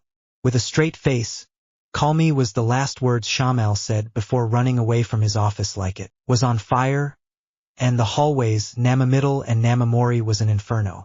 Hibari's gaze grew impossibly dark, and his steel eyes turned vicious. With sheer willpower, Hibari got up to his feet, unshaken. A feat that would have took a normal person at least half an hour to move a finger. Hibari strongly wanted to chase after the pervert doctor, and beat him to a bloody pulp for one. Reframing Hibari and two. Showing affection to a minor in Hibari's school, but decided to find him later. Or let the discipline committee find him for Hibari, whichever comes first. Hibari is reluctant to say so, but the powder Shamel blew into Hibari's face is making Hibari feel sluggish. He probably can't swing nearly as fast and hard in his current state. But Hibari will get better and Hibari will make Shamel pay. Aniela noticed Hibari's dark expression and gave an apologetic look, feeling that she was the one that should done something. Sorry, Aniela said, not really knowing what to say to the stoic teen. Hibari didn't look at her as he took slow and measured steps towards the door, with Aniela right behind him, fearful that he would fall again. Hibari was furious, and didn't make an effort to contain it, while his eyes bore holes through the wall in front of him. Hibari made it out into the hallway, his animalistic nature fighting the paralyzing agent, and was slowly winning. Hibari took a few more steps and caught onto Aniela's words. Hibari looked back and gave Aniela a sharp look and said, "For what?" in a low tone. Aniela, who didn't really know why she said sorry either, just smiled an apology, not wanting to say anything more awkward. Hibari gave a short huff of annoyance, too preoccupied to try to understand the odd gesture, and just accepted it. Then, while regaining his usual stride in his steps, Hibari felt himself not so angry as before. In fact, he felt sort of calm. This alone made his eyebrows furrow as he tried to wonder why he felt so calm after such a shady attack. It's not like Hibari likes being angry, it's just that after Shamel's little stunt Hibari felt like he was going to bite some herbivore. But now, his mind traced back to just a moment ago with Aniela. Hibari almost stopped in his tracks at the thought. Did Aniela just calm down the school's fearsome perfect? New York City, America Coraggioso, the Gondairs bar. Hey Isaac, what's that? Miria, my dear. Why did Aniela seem so frightened on the phone? A pretty, but ditzy-looking blonde woman asked her true love in the eyes with a worried expression. They were only going to visit her with a friend of both her, Isaac, and Aniela knew. Why be afraid? The brunette man looked to his love with a slight frown. Well, Miria, Aniela is in Japan where Godzilla lives. It's only natural for a young girl to be afraid of such a beast.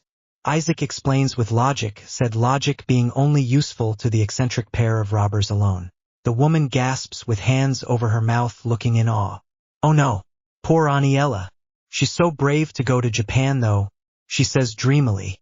The man only gives a serious expression that almost looks forced on the easygoing man. Yes, this is quite serious. If things get too rough, we might have to save her ourselves, the man declares dramatically, earning the oohs and ahs of the pretty blonde woman that been by his side for so long. Oh my, we should go now, the woman says worriedly, leaning into the man's arm that was around her shoulder. Isaac smiled, nodded at the blonde woman at his side. It's only natural for international thieves who protect their friends. He exclaims with a pleased expression on his face. Protect our friends. Miria copies with enthusiasm, making Isaac smile as he got up from the bar stool he was sitting on. Miria mimicking his actions on the second. Let's go to airport to visit our sister Aniela, Isaac declares in the emptiness of the bar, not including four brothers in the back playing a harmless game of poker. You two are leaving? A sly and calm voice asks from the back of the room, making the enthusiastic duo turn around with blank faces. Their eyes land a sharp-dressed young man with an amused look on his face as he turned around in his seat to face the comical duo. He sets his cards face down and strolls evenly towards the energetic couple. His two brothers lower their cards and look towards Isaac and Miria, all but one man in a black coat who kept his focus on the cards, half-heartedly listening to the conversation of Isaac and Miria. Where are you two going in such a hurry? Luck Gondayer asks with that mysterious smirk that makes him look so cynical, despite his soft spot for friends and family, as he leans coolly against the bar table. Japan. The two answer together and at the same time, as if they've practiced. Luck seems surprised at the sudden for the duo to suddenly want to go to Japan. He guessed it was for Aniela. Oh, and we're bringing your brother, Isaac suddenly declared. Yeah, your brother, Miria mimicked. Luck raised his eyebrow at the duo's usual strange behavior, but was at least used to it now to know how to reply to their declarations and possibly get an answer back that will make some sense. But the request made him frown. His brothers aren't exactly in the honest business, and Luck wasn't exactly any better.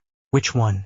Just after school, children in the classroom hurried to get home to start homework or play games, and to avoid being bitten by the head perfect, all except Tsuna, Kakudera and Yamamoto, who for being late, are forced to stay behind and clean the classroom as punishment. I can't believe that scumbag teacher is making the 10th do this, Kakudera says irritably. Yamamoto just smiles sheepishly and says, we were late, Gokuderakan. Kakudera nearly bit his cigarette in half in annoyance and started to chew out Yamamoto. Tsuna gave Kakudera an apologizing look, and Kakudera immediately calmed down for his boss. The classroom door suddenly opened on the trio, revealing a certain dark-haired girl. Walker-san, Tsuna said in surprise. Yamamoto smiled and said yo, and Kakudera just scoffed and said, what's the stupid woman doing here? Oh, Hibari has some work to do, she answered, and noticed the worried stare Tsuna gave her. Hibari told me that I fainted. Aniela chuckled embarrassedly. On my first day of school too, she continues quietly with slight disappointment in her voice, though the teens heard it. Tsuna just looked to Aniela, shocked that she just hinted that she never has been to school before. You've never been to school before? Tsuna voiced his thought.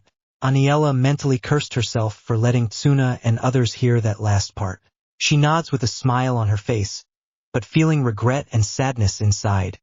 Though, she'll never show it. Yeah, I was born into farm life, Aniela meekly states as she wanders inside of the room and grabs an extra broom off a wall and begins to sweep with the boys. Then how did you begin working for the military? Tsuna asks, confused enough to not tell Aniela that she doesn't have to share their punishment. Aniela hesitated to say, in case she said too much, but answered anyway.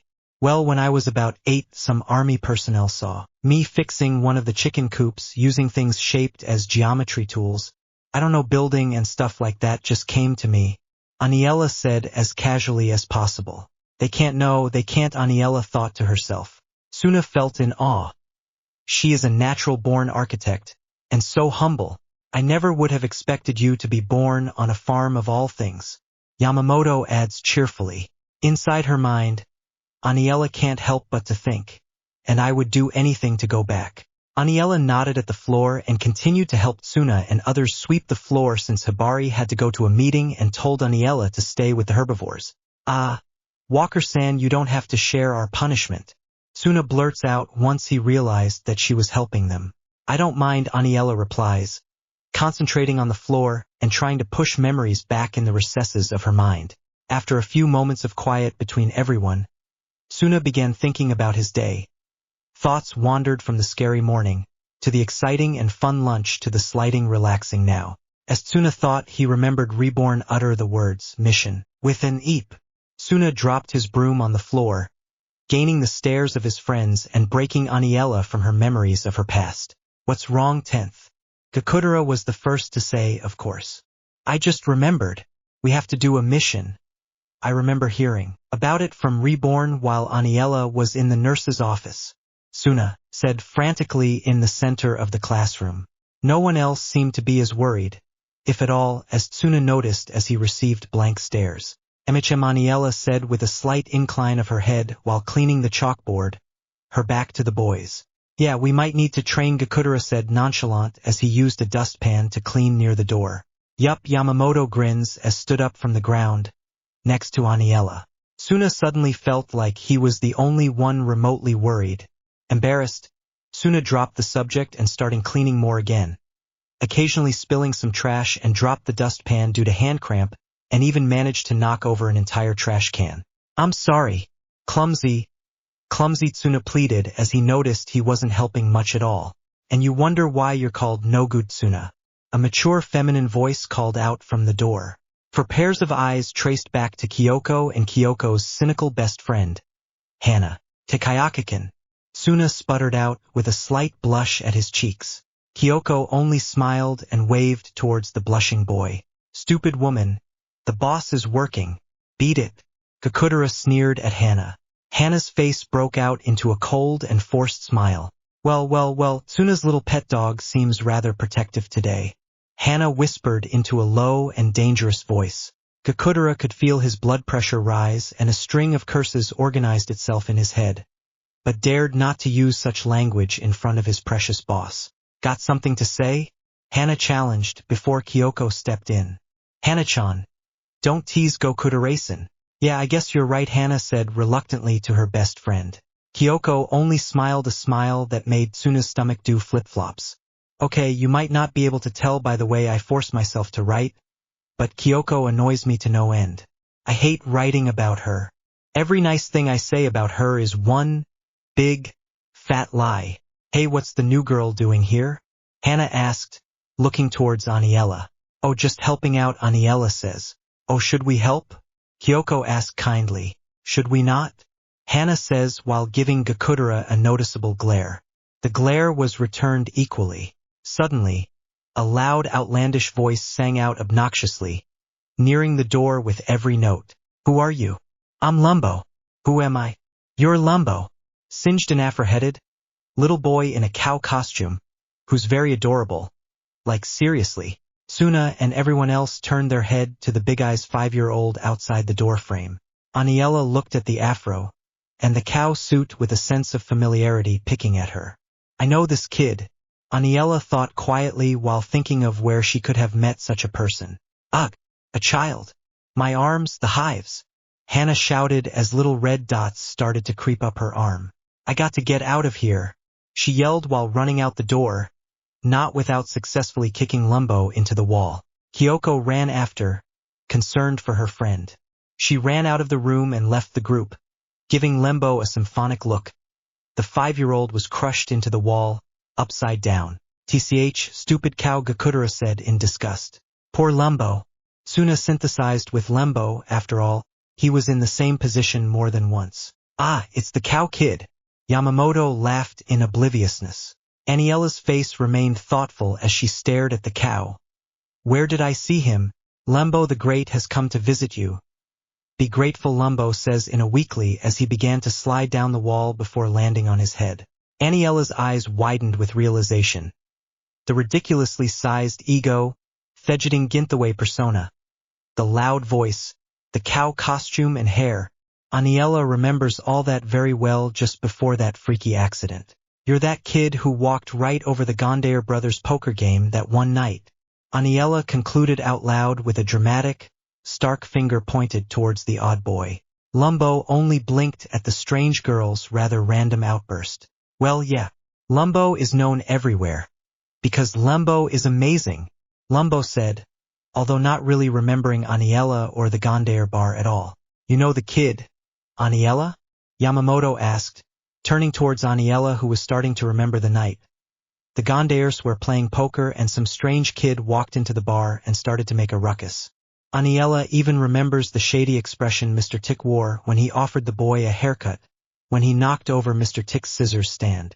Non-Bacano fans. Mr. Tick is working for the mafia family, the Gondayers, in America. When people aren't talking, Mr. Tick gets his scissors out and sees what he can find out. Yeah, with scissors. In people's hair. Skin fingers. After that, the kid returned with a big bazooka that fell on Aniela. Then Aniela found herself on a train with terrible and strange things happening. For some odd reason, Isaac and Miria were there and acted as if they meet Aniela for the first time. Same thing for him.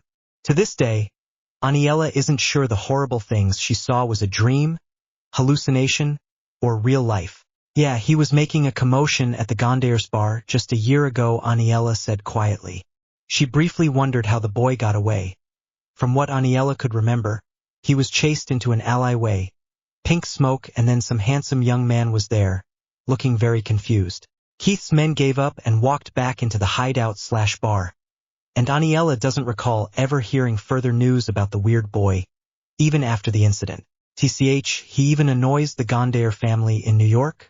Typical. For a stupid cow, Gakudera said coldly, giving Lembo a half-hearted gaze. New York? Yamamoto questioned. Yeah, the American-Italian mafia, Gakudera answered easily. Wow, Americans play the mafia game too. Yamamoto laughed. Gakudera's cigarette snapped in two in his jaw. It's not a game. Baseball idiot. He seethed. Suna couldn't help but hold out his hands, sheepishly into a stop gesture. Gakudera-san, Yamamoto, stop. Gakudera stopped dead in his tracks, just as he was going to punch Yamamoto. Anything for you. 10th. Gakudera beams brightly. Suna would have worn he saw dog ears on his head. Gwahahaha. Octopus head does whatever no good Suna tells him to. Pfft. You really are stupid? Ha! Octopus head, Lumbo ranted while holding his head up high, and nostrils flared, making him look like a brat. Oh, he dissed the 10th. Gakudera's aura suddenly turned a deadly dark color as he whipped out flaming sticks of dynamite in his hands, the tips towards the cow child. Suna froze in fright at Gakudera's facial expression.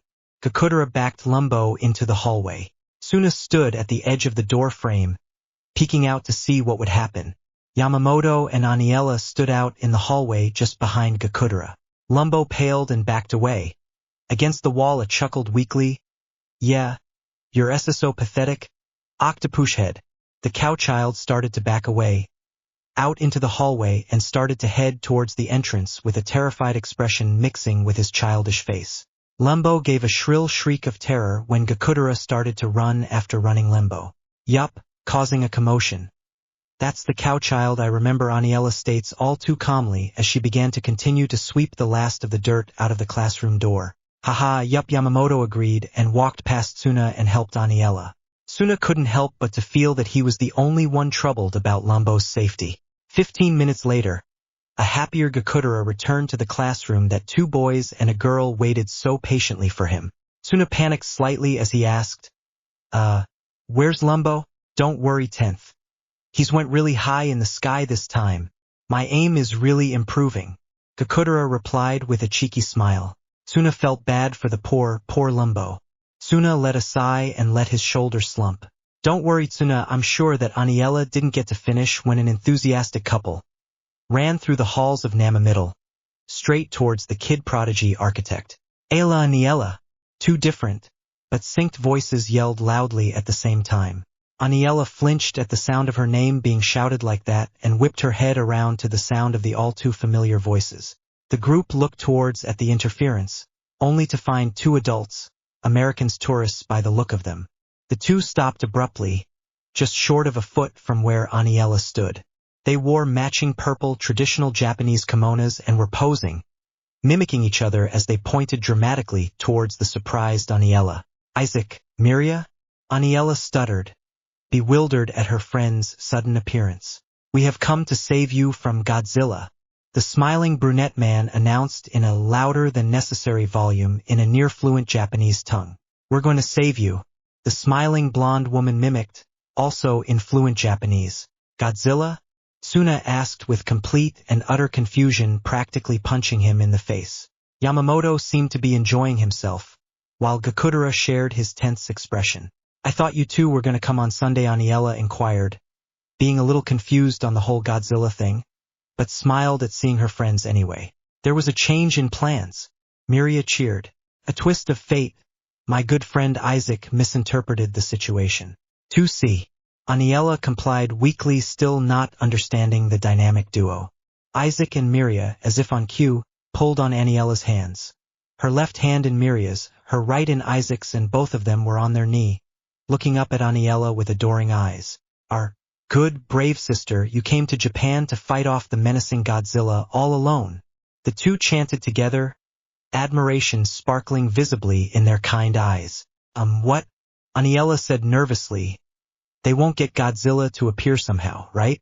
Well, we won't let you do it alone.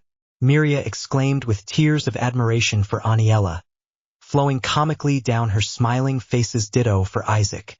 We decided to help you take down such a ferocious beast, Isaac declared, letting one hand go of Aniela's to wipe away the overdramatic tears, hysterically. And whatever you do, don't say, I can do it myself, because we're here to help you, as friends.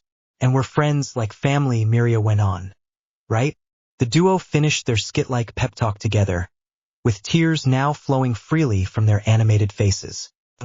Godzilla is already dead, Aniela compromised, remembering seeing the movie and not sure how to tell the duo without upsetting them, or making them think that she was in any more trouble than they already did. Isaac and Miria's eyes widened, and they both abruptly jumped up on their feet, hoisting Aniela in the air with them. Amazing, Miria commented with a hand on her shocked and in awe face. Isaac looked proud at Aniela and gloated. You apparently didn't need us to help you. You beat that beast on your own. And we were worried, Isaac finishes with a small smile, hidden slightly by turning his head away from his little sister. You're like a hero, Miria proclaims with a clap of her hands, letting go of Aniela's for a second. A heroine, Miria my dear, Isaac corrects with a bold finger in the air, staring at his love's eyes. Wow, Isaac, you're so smart, Miria giggled, falling into Isaac's arms, making the little stunt look well-practiced, as Aniela fell on her feet. Aniela, not really understanding where all of this nonsense came from, but found it charming enough coming from her over-enthusiastic, dim-witted, dear, and caring friends. Aniela didn't even question that his friends were speaking Japanese the entire time. She only went with the pleasant surprise. Aniela laughed lightly at Isaac and Miria, their quirky ways that Aniela loves so much. Isaac and Miria were admittedly confused by Aniela's sudden laughter. They were congratulating her on her heroic deed, defeating a treacherous monster by herself. What's so funny about that? Even though the two knew their quirky friend wasn't making fun of them or anything. She was being her own quirky self. Isaac and Miria cared deeply for their little sister, and they felt like that was all that mattered in family. With Miria's arm draped over Isaac's shoulder, and Isaac's arm draped over Miria's, they laughed along with their sister that they loved so much. Suna, Gakudera, and Yamamoto could see the trust in years between the strange duo, Isaac and Miria, and their new comrade, Aniela. Something about Isaac and Miria tugged something at their hearts. Something about them made the day brighter. Their non-existent grip on reality and facts made them unique, interesting, and possibly the most honest people they ever meet. Geez, you two can hustle calm, teasing and cool, a voice said in English. The manly voice held a strong New York accent that made his voice almost dangerous. Everyone turned to look at the charming young man, in his early 20s, who wore a simple black trench coat and had dark red hair, like blood. His lips curved into a rather smug look on his face, or were that just his face? Suna, Yamamoto and Gakudera looked to this man with blank stares, not understanding what he's saying. It didn't seem like the stranger spoke a lick of Japanese. Isaac and Miria only smiled brightly at the man and danced on over to the boys to talk to them, while Tsuna and his friends stared for a moment at the man, wondering who he is before turning their attention back to the dynamic duo. Aniela's eyes widened and her mouth clamped shut at the sight of the man. Unfortunately for her, she knew exactly who this person was. Vino. The red-headed man made his way, smoothly, towards a shrinking Aniela. She stood still, eyes wide and alert, a deer caught in headlights. The man advanced towards the girl's frozen body, until they were close enough to reach for a hug. He smiles a confident smile towards Aniela. Her mind goes blank. A masculine hand started to slowly reach down to pet Aniela's cheek in an honestly affectionate way, like a father comforting his daughter. But to Aniela, this is anything from comforting. Aniela only stared at the offending gesture with cold fear in her eyes, the same kind of fear that made her palms break into cold sweat, her pulse to heighten to a rupturing rate and for adrenaline to pump icy terror through her veins. This fear made everything look more like slow, terrifying surrealism in an agonizingly dawdling speed. Aniela watched in a world, far too slow, as the murderous hand neared her face and neck, ready to end her life. Aniela, at the last minute, closed her eyes shut and in sudden darkness, awaited pain and the sound of her own scream. Soon, or not soon enough, the hand reached to pet Aniela's face and Aniela stood still despite everything inside of her, from her instincts to memory, screamed at her to get away from this man. The touch was meant to be, and was in fact a casual, friendly and harmless, but Aniela couldn't help but to remember who this man was. Vino. The man retracted his hand after the friendly gesture, and he put his murdering hand back into a flat black pocket attached to his trench coat. He smiles at her. In his voice too. Good to see ya. Yeah.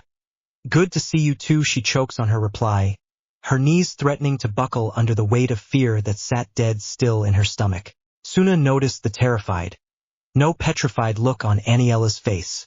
She was afraid of this man deeply.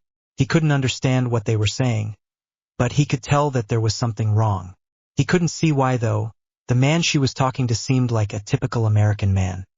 He was smiling kindly and talking calmly with Aniela. Maybe her fear is just Tsuna's imagination? So you never told me why you were in here in Japan. Aniela, the man began, and I don't recognize these faces. He says, smiling ever so casually, and making a lazy gesture to Tsuna, Yamamoto, and Gakudera. Aniela only nodded blankly and swallowed dryness.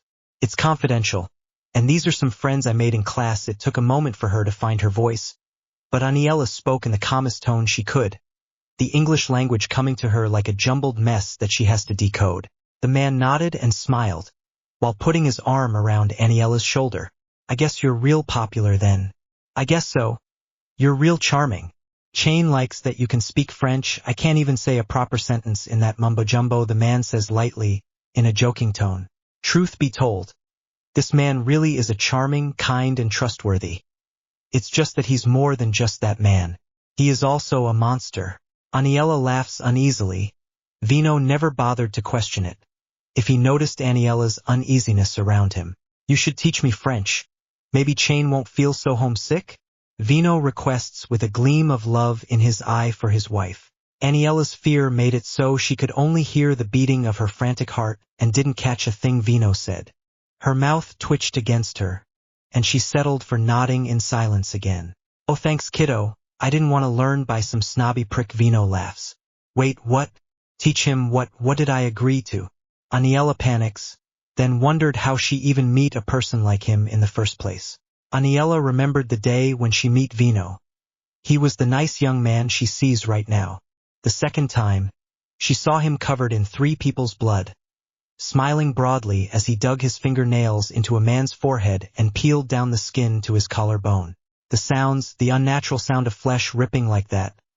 The screams that the faceless stranger made. Aniela never knew how loud a human being could scream until that day. I was supposed to come on Sunday, but Isaac and Miria told me that you were in danger. I wasn't sure what to think about a monster, but I came today just in case. Vino changes the subject. placing a gloved hand on his hip as he turned from Aniela to Isaac and Miria, who were talking animatedly to Tsuna, Yamamoto, and Gakudera. Aniela looked towards Isaac and Miria and felt herself smile at her new friends' confused faces, remembering being very confused the first time she met Isaac and Miria. Yeah, those two are a bit eccentric. Vino was silent before nodding his in agreement. I thought half what they said didn't make sense. He grinned. Well, I should go back to New York. Chain is waiting, and I didn't give her a great explanation for leaving to Japan at the last minute. Aniela blinked in surprise, finally noticing Vino's sudden loving nature. She had heard that he was married, but she only thought it was a rumor, like him changing his name to Felix or some other crazy thing Vino has done, which Aniela suspects must be true too. Then Aniela's thought wandered back to Vino's wife and the love he held for her in his brown eyes. He must really love her, Aniela thought. Then suddenly he seemed so much less threatening. Times like these, seeing Vino talk about his wife so lovingly, being open, seeming so human, it made him seem like an average middle-class working man. In fact, the monster inside him seemed non-existent. It was like the best of him was showing, and it somehow gave Aniela strength. If Vino can live a normal life, so can I, Aniela tells herself. She straightens her back and holds her head up higher, and her eyes smooth chocolate again. I guess I'll see you, Felix, Aniela says to a man that just a few moments ago would have been more than happy to run away from. But in just a moment, he proved Aniela he was in fact a human being, and his fear seemed to slip away, placed with hope for a new and better life. He smiles an honest smile. Vino returns a smile. Yeah, you too, I'll leave today. Besides, I have a target. I need to get prepared and find a good spot to hide the body at home. Aniela shrank back. Okay, maybe not. Not only did Aniela's fear of Vino stay the same, now it seems like Aniela will have to do a favor for him as well. Soon enough, Vino left home to finish his work, and Isaac and Miria left to see more of Japan. Aniela was sad, but seeing her old friends, and even Vino, really made her feel better. The harshness of life and reality seemed to slip right past Isaac and Miria. For Vino too, in his own way, and vice versa. Gakudera seemed annoyed by their visit, but seems fascinated too. Yamamoto seemed to enjoy it, talking to Isaac and Miria about baseball and waving to Vino. Tsuna was very timid and shy, only squeaking a hello at Vino. But with Isaac and Miria's warm, quirky behavior, Tsuna had no choice but to warm up to them in return. They had this weird nickname for him too. Jacuzzi, LOL, Bakano. And they kept asking Tsuna about a person named Nice, Arilol, Bakano. Tsuna didn't really understand, but he accepted the nickname anyway. Aniela wondered how a hot tub was anything like Tsuna, but knowing Isaac and Miria, there's no point in asking the eccentric duo. Ma, your friends are great, Yamamoto says cheerfully. They were weird and loud, Gakudera said, trying to sound annoyed while holding back a smile. Tsuna felt inspired. He has never met anyone with so much optimism and charisma as those two. Aniela, with her easygoing attitude, sort of reflected that, and in a way carried their spirit. Tsuna concluded that they've known each other for a long time to start acting like each other. This too inspired Tsuna, lifting his spirits high and fleeting. Ah, it's at least 5 now, Yamamoto calmly states as he stares off into a low light, but colorful sunset as its lights soak into the hallway, coloring and beautifying it. Even this reminded Tsuna of Isaac and Miria. I'll go meet up with Hibari in his office. I'll see you later, 10th and friends, Aniela says placidly as she turns on her heel and starts walking slowly down a hallway. Tsuna felt a sense of panic tug at his heart. Are you sure you'll be okay with Hibari, Walker-san? Aniela turned to face the group with wide blinking eyes, still oblivious to Hibari's violent persona. Aniela only smiled, somewhat understanding what Tsuna said, and replied, everything will be okay. Tsuna. With that, Aniela left the group. Aniela was feeling optimistic and happy after her meeting with her friends. Even after seeing Vino, Aniela couldn't help but to smile. Aniela was also excited to see Hibari again, his own charisma unique enough to appeal to Aniela. With a bounce in her step, Aniela came to Hibari's office and knocked on the door. Hibari opened the door and he let his faded steel eyes land on the beaming girl. Hibari found this odd, but shrugged it off as he led the way off into Namamori in silence. About halfway back to his house, Hibari couldn't help but to notice the extra bounce in her step, the energy radiating off of the girl. What happened to you? Hibari asked, and even in a warm sunset, his words sounded cool like water, or should I say a cloud, and sharp as a knife. Aniela didn't seem to notice. I met up with some of my old friends. They're really great, Aniela answered with a hum to her usual musical voice. Herbivore, Hibari commented. Aniela just laughed lightly at the quirky nickname. Hibari thought about threatening to bite her to death, but she looked so happy, almost glowing. Hibari settled with a simple HN. Aniela then sighed contently, and turned her head away from the city and Hibari, and towards the vague yet glowing sunset as she kept her pace to Hibari's. I know I won't live forever, and I don't want to. I still have to find him, wherever he is, so I can apologize for the terrible things I did. I may even get killed before I find him. Death is definitely in my future, my own or my father's. Death. Will Isaac and Miria, and maybe even Vino remember me if I do die? Aniela wondered, as memories and fragments of the dark parts of the past came back to Aniela. The more the beautifully warm and gently vibrant sunset seemed to contrast to Aniela's face. Eyes growing melancholy, Aniela's conscious mind ventured closer and closer to places she wants to forget, to actions she wishes to take back, to the one person she loved that stood by her so many years ago, gone. Hibari noticed the sudden sad, distant look Aniela carried, then remembered the oddly placed smile Aniela gave Hibari earlier that day and how it calmed him down. Hibari, not liking to be in debt, decided to repay an odd gesture back. He raised his arm and clenched his fist as if he were going to punch her, then let the fist land nonchalant and gently on Aniela's head. Aniela blinked in surprise at the unusual gesture, but accepted it full-heartedly. In the corner of Hibari's skilled eye, he caught Aniela's smile as warmly as the sunset. The crookedness of her lopsided grin matched the arching colors of the fading sun, directed right at him. He saw perfect contention, harmony in her, something not usual in an herbivore. In one action, Hibari seemed to balance Aniela's heart. Somewhere, deep inside of Hibari, he felt happy by her happiness, and he felt to want to be the cause of Aniela's smile, to make her beam like she is right now. He's never had this warming sensation in his body once in his entire lifetime, and it was confusing but pleasant enough for Hibari to not bite away. Instead, Hibari chose to let it stay. Sawada residence. I can't believe we're making Aniela stay with such a scary guy. Tsuna shuddered, as he stared down at his glass of water in guilt. Everyone else freeloading at his house at the moment ate dinner in silence, casually. She's fine.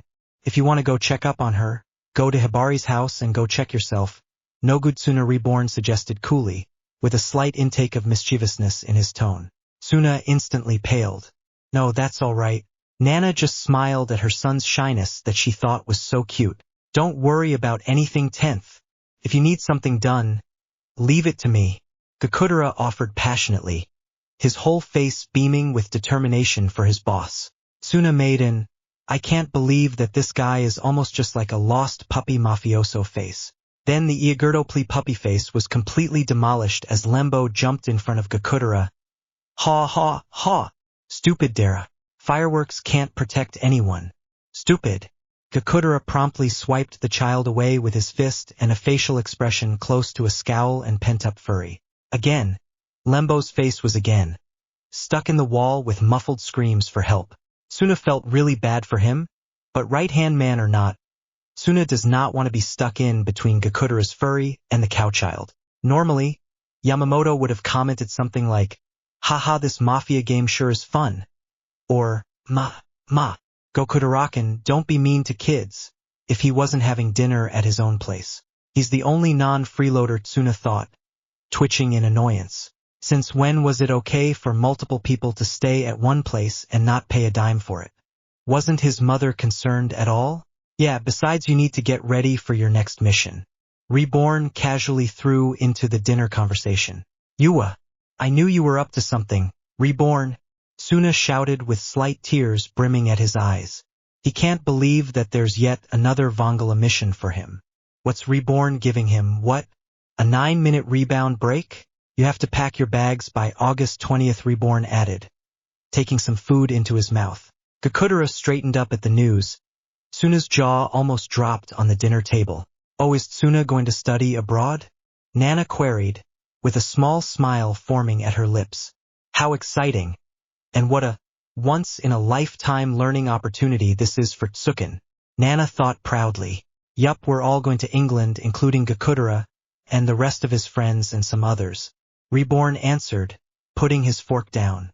Tsuna couldn't help but to notice how Reborn completely ignored the existence of Lembo while naming the guardians. Surely you can notice when a cowchild is stuck in a wall, right? First Japan, then England. When will I see you again? Bianchi asked with a stare of suspicion, directed solely at Tsuna. Tsuna's face dropped as he turned his head from the scary aura Bianchi was producing. Reborn, we don't need to go to England, right? Bianchi's stare only got deadlier. Gakudera's face scrunched with irritation. Hey sis, lay off the 10th or I'll Gakudera, Bianchi-based trauma and all, who was faced away from his sister the entire dinner so far and finally faced her, fell like a sack of potatoes with indigestion. Tsuna panicked like usual. Reborn ignored the unconscious Gakudera's face, right next to his plate, and even managed to sound out Tsuna's shrieks of panic. Tsuna, take this list and invite all the people listed there for this mission. It's important to begin to start giving out well-organized and compelling orders to be a great mafia boss. Reborn demanded. Tsuna could only nod and pocket the list then groan inside. His guardians aren't exactly normal by anyone's standards. Ryohei, Chrome, Hibari, Gakudera, Lembo, even Yamamoto were oddballs. Wait, this mission is in England? Tsuna thought, we don't even speak English. Reborn will probably make me learn some at the last minute of with my dying will or something. Tsuna guessed in dread. What a mission! The rest of the dinner went on quietly with no disruptions, until Gakudera finally woke up, kicking and screaming of course. Lembo also sprang into action at the same time. After a few minutes of yelling and commotion, dinner continued on again, peacefully. Reborn threatened Tsuna with a real bullet to finish his homework. Tsuna finished his homework in a brand new time record. 1 hour and 22 minutes. Reborn felt a bit of pride sting at him. Fuda put that into his ranking book. While final chores and the tucking in of Lembo and Ipin were completed, there was finally silence in the Sawada household at night. During the unusual silence, Tsuna took out the list Reborn gave him from his pajama pants pockets, hands shaking in apprehension. With a sharp intake of breath, Tsuna opened the Reborn Maid. Reborn Maid basically means evil, bad, cursed, paper open with a barely audible snap. With strained eyes, Tsuna hesitantly read the list. Gakudera, Yamamoto, Cowidiot, Ryohei, Chrome, Dino, Aniela. Tsuna sighed in relief, not seeing the terrifying Cloud Guardian's name at the end on the list. Maybe Reborn finally became fair with me. Tsuna smiled. Tsuna pawed over the thought over again, and felt suspicion and doubts build up inside of him. Tsuna scans over the paper again, and notices a small, mocking arrow in the corner right-hand bottom corner of the small paper. Oh God, no, Tsuna said aloud in a whisper. With shaking and sweating hands, Tsuna flips over the paper only to close his eyes, not brave enough to face what could or could not be the truth. With another sharp intake of breath, Tsuna opens his eyes at one and brings the paper up to his face. To Tsuna's horror, there was not only Hibari's name but a little note. And Hibari no good Tsuna. If you fail to bring your Cloud Guardian along for the mission, by the 20th of August, I will ask for special permission to kick your ass from the 9th, and trust me, I will get that permission. Don't disappoint me, Reborn. P.S. If Hibari beats you up, you're going to have to do something with your bruises. You're going to have to look presentable for this mission. Tsuna felt his heart drop. Wasn't Reborn already being hard on him now? Tsuna could only imagine the horrible pain Reborn has up his sleeve. And why does Tsuna have to be presentable for a mission? The disgruntled boy did not find his answer in the letter. Tsuna groaned loudly while rubbing madly at his confused head. Why? Tsuna chanted while tossing and turning in his bed. And tomorrow's Sunday too, Tsuna whined. And just for that, I'll gladly take your precious Sunday away. From Reborn's canopy, a bright green and black 100-pound mallet stretched across Tsuna's room to hit him square in the chest and stomach. Tsuna made oof in pain as he held and nursed his stomach that will surely be sore in the morning. Shut up and go to bed, you wimp, Reborn said irritably, while holding out Leon on his finger threateningly. Suna made an eek, but silenced himself into forced sleep. It's easy to say that Suna fell asleep in fear of the baby hitman that will surely make him work hard for the rest of Suna's shortening the day lifespan. Suna could only imagine the kind of hell Aniela must be experiencing. Aniela found that Hibari's house was traditional, Japanese style and quite spacious. It seemed to even have central air and many other expensive things that pleasantly surprised the dark-haired girl. Hibari and Aniela only made it back when Hibari's patrol ended and the rest of the discipline committee took the night shift. Aniela wasn't sure what to think of the discipline committee at first, but found it comforting enough. She's never been to a town where it had its own special forces to keep citizens safe. Dense to most kinds of danger? Hell yeah! Here Hibari said calmly as he led Aniela to an empty room in the luxurious house. Aniela slid open the rice paper door and walked into the room to find that it had one of those futon mats she's read about and not much more decorated the room. Hibarizan? Aniela spoke tentatively. Where are the blankets? Aniela said, trying not to sound rude. She did feel bad for dropping in on Hibari at the last minute, and she'd only feel worse if she made herself a nuisance. Hibari stepped to the side and opened a breakfront just to the right of Aniela's room's door to reveal some dark blankets. Aniela voiced and took a blanket. Thank you, Hibari, Aniela said, although slipping accidentally into English. Hibari blinked in confusion he didn't show, but could tell Aniela was thanking him somehow, maybe by the way she smiled up at him, or the way her eyes were slightly grateful, yet excited only a touch to her smooth chocolate eyes. Hibari blinked again. Did he really just analyze her face? Aniela, in the midst of the awkward silence that she began to realize she spoke in English. Gosh, I know too many languages. I'll combine them all and make a brand new and useless language before I finish learning Japanese. Aniela nearly kicked herself. Aniela opened her mouth to apologize and repeat her thank you in Japanese, but Hibari beat her to it. You're welcome, he answered non-sarcastically in Japanese. As he stepped gracefully past Aniela and walked down a hallway, Aniela's eyes went wide as she let them follow the cloud guardian. Did I speak Japanese or English? Aniela wondered. Before he was out of sight, Hibari tapped twice on a door to his right with his knuckles. You are free to use this bathroom, herbivore, he says in Japanese with no particular emotion in his voice, though his usual deepness and mystery were all very present. With that, he slipped out of Aniela's sight. Aniela could only nod absently, knowing that Hibari wasn't there anyway. How'd he know what I said? I know he doesn't speak English by the way he looked at me, but he ended up knowing. Aniela quarreled with herself. Aniela looked back to where she last saw Hibari, trying to remember exactly what his face looked like when he guessed what Aniela said. Was he really just guessing? Maybe he's more of a feeling sort of guy, Aniela thought. Hibari understands body language better than talking, like Keith Gondair. Keith doesn't speak for years but always gets his point across because he does things through action. Besides, Kate's always there to sort of narrate for him. Maybe I can guess what Hibari's thinking. Aniela thought with a small, lopsided smile. He speaks more than Keith, so it will only be easier. As Aniela made her decision, she did not know that even if Hibari talks more, he's just as confusing and perplexed as Keith. Neither did she seem to remember that Keith and Kate played the same game, and shortly got married and have been together since. Aniela ended up concentrating more on figuring out Hibari than anything else as she unpacks, gets in her pajamas, brushed her teeth and slips in her futon mat and her dark blankets that had a dark, woodsy and clean sort of smell that soothed Aniela into a silent slumber. Sawada residence. Suna woke up to a nice, refreshing kick in the face by Reborn, and promptly fell out of bed. Reborn.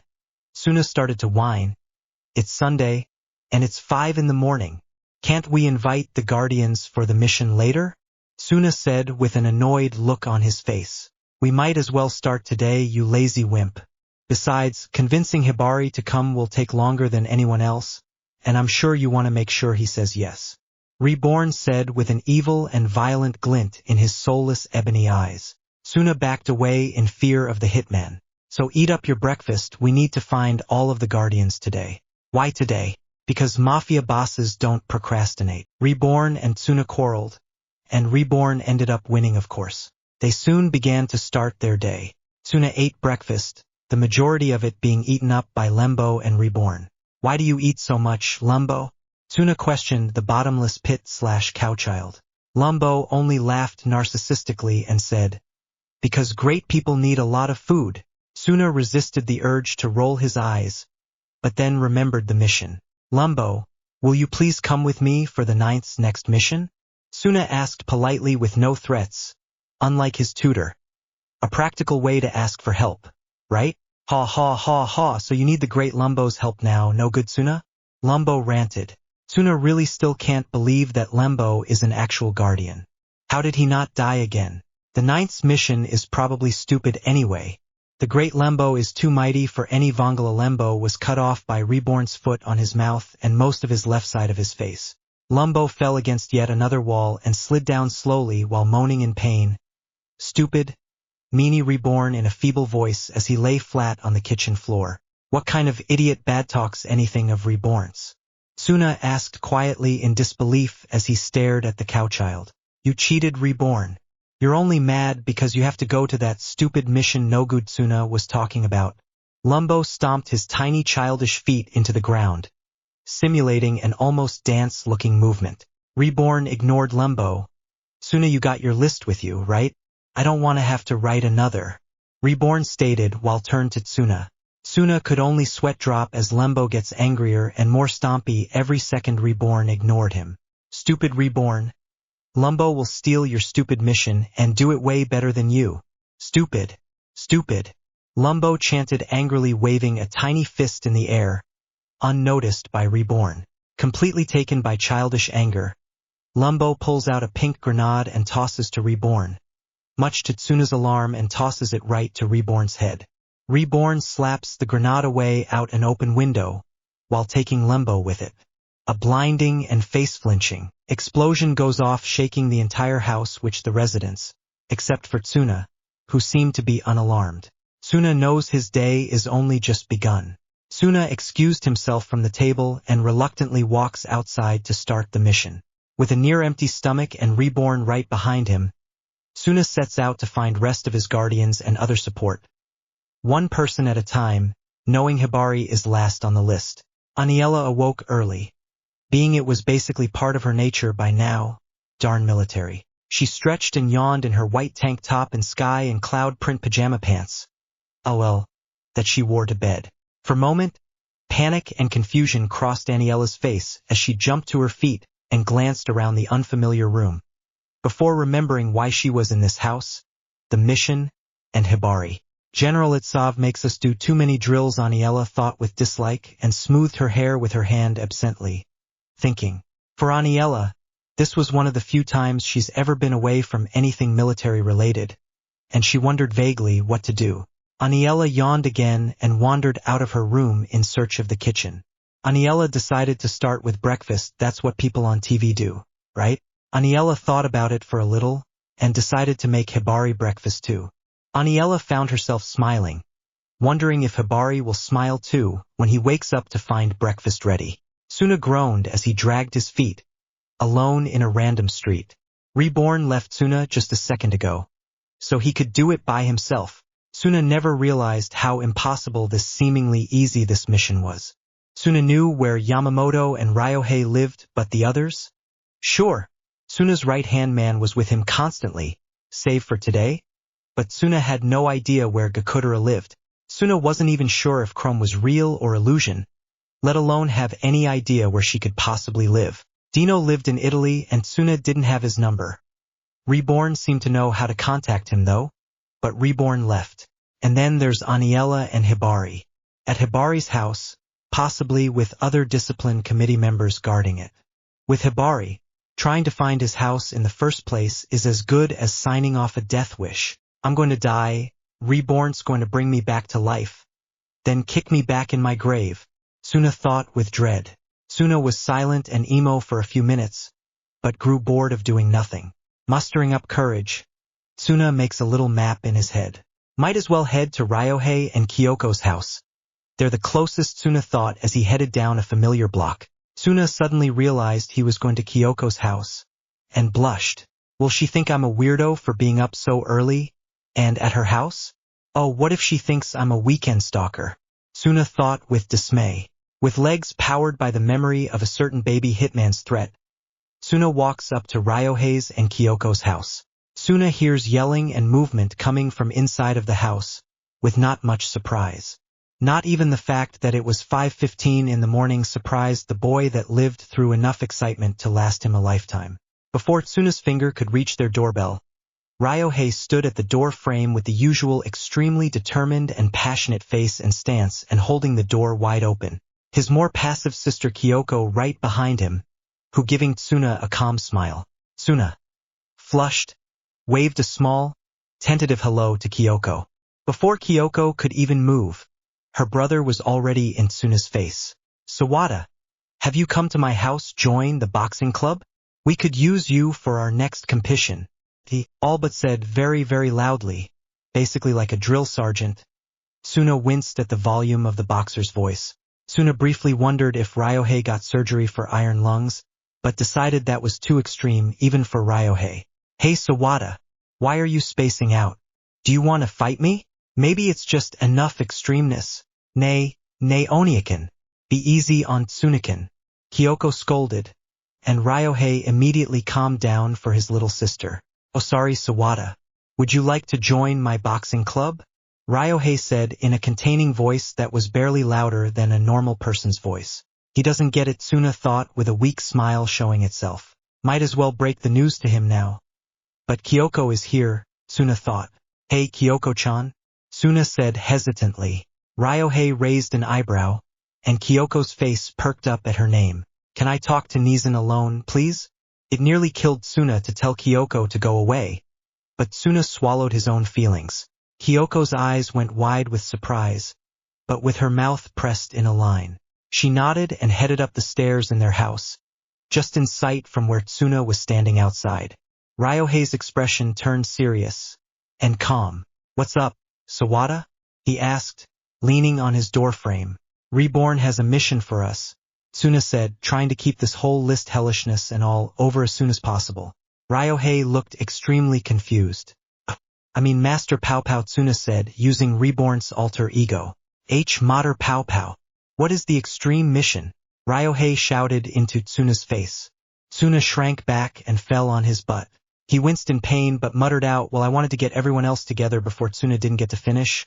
For alas, Ryohei grabbed Tsuna by the face, like he actually held him by the face, and started to run Ryohei style down his street. Even from Kyoko's bedroom, you can clearly hear the words, Sawada, Yamamoto is close by. We will run to the extreme for Master Pow Pow.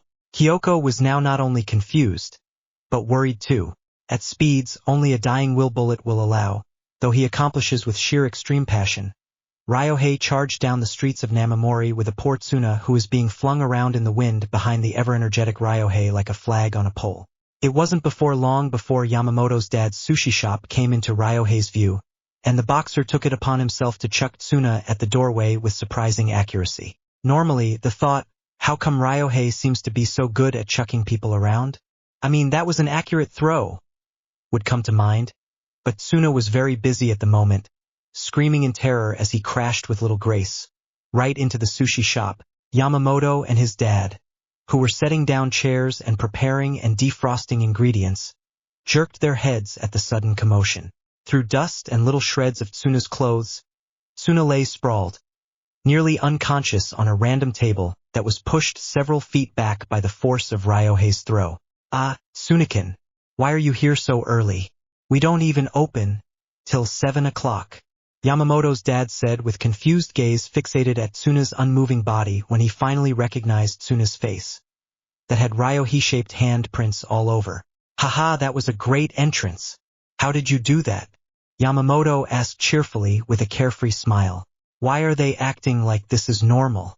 Tsuna thought as he lifted himself off of the table into a sitting position, speaking through little hisses and grunts of pain. This is just not Tsuna's morning. That was extreme, Sawada. You have great form, the boxer exclaimed, running into the sushi shop. WWHY? Tsuna asked, trembling. His big brother just threw him in a shop. Yo, Yamamoto greeted Ryohei casually. Suna does have great form when he rushes in and stuff. Haha, does anyone truly care of the physical health of Tsuna? Or what? Suna almost plopped back onto the table in distress, until Yamamoto's voice stopped him. Nah. Suna, why are you and Ryohei here? Master Pao Pao has another mission for us. To the extreme. Ryohei explained. Extremely. Yamamoto's face was blank for a moment, and then broke into a carefree smile. Haha, what? Tsuna couldn't blame him for the confusion. Reborn has a new mission for us, Tsuna said in a whisper, close to Yamamoto.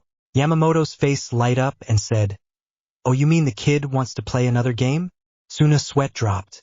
Stupid Reborn. A child's voice echoed from a distance. Tsuna turned around to find Lumbo, his cow suit and face blackened by the bomb. The 5-year-old self was climbing out of a little Lambo-shaped hole, shaking and sobbing slightly. Oh, so he landed there, Tsuna muttered under his breath, noticing that his house at least a quarter of a mile from Yamamoto's house. Lumbo. Tsuna called out hesitantly. What do you say to a person you saw blow up 15 minutes ago? Once Lumbo caught sight of Tsuna, his face light up with determination as he started running towards him as fast as his little legs will take him.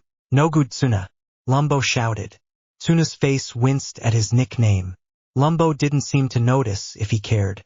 I'll take on your stupid mission, and I will destroy Reborn, Lumbo said with his childish pride showing as he started flaring his nostrils and put his hands on his tiny hips. Tsuna began, not knowing what to say to Lumbo. It's the annoying cow kid, Ryohei shouted and pointed at Lumbo. Lumbo's eyes began to water up and he shouted back, Shut up, stupid turf top. Yamamoto had to physically hold back the darkening Ryohei from hurting Lumbo. Ma. Don't be mean to kids. Tsuna wore a twitching smile as he thought. These are half of my guardians. Yamamoto then blinked as if he just remembered something. Tsuna, what's this mission about? Tsuna dropped his head at this and said, Honestly, I'm not sure. Reborn said to gather up all of the guardians, Dino and Walker-san. So he'll probably tell us when we're all together. Tsuna felt a quick shift of the air, and a large hand on top of his head.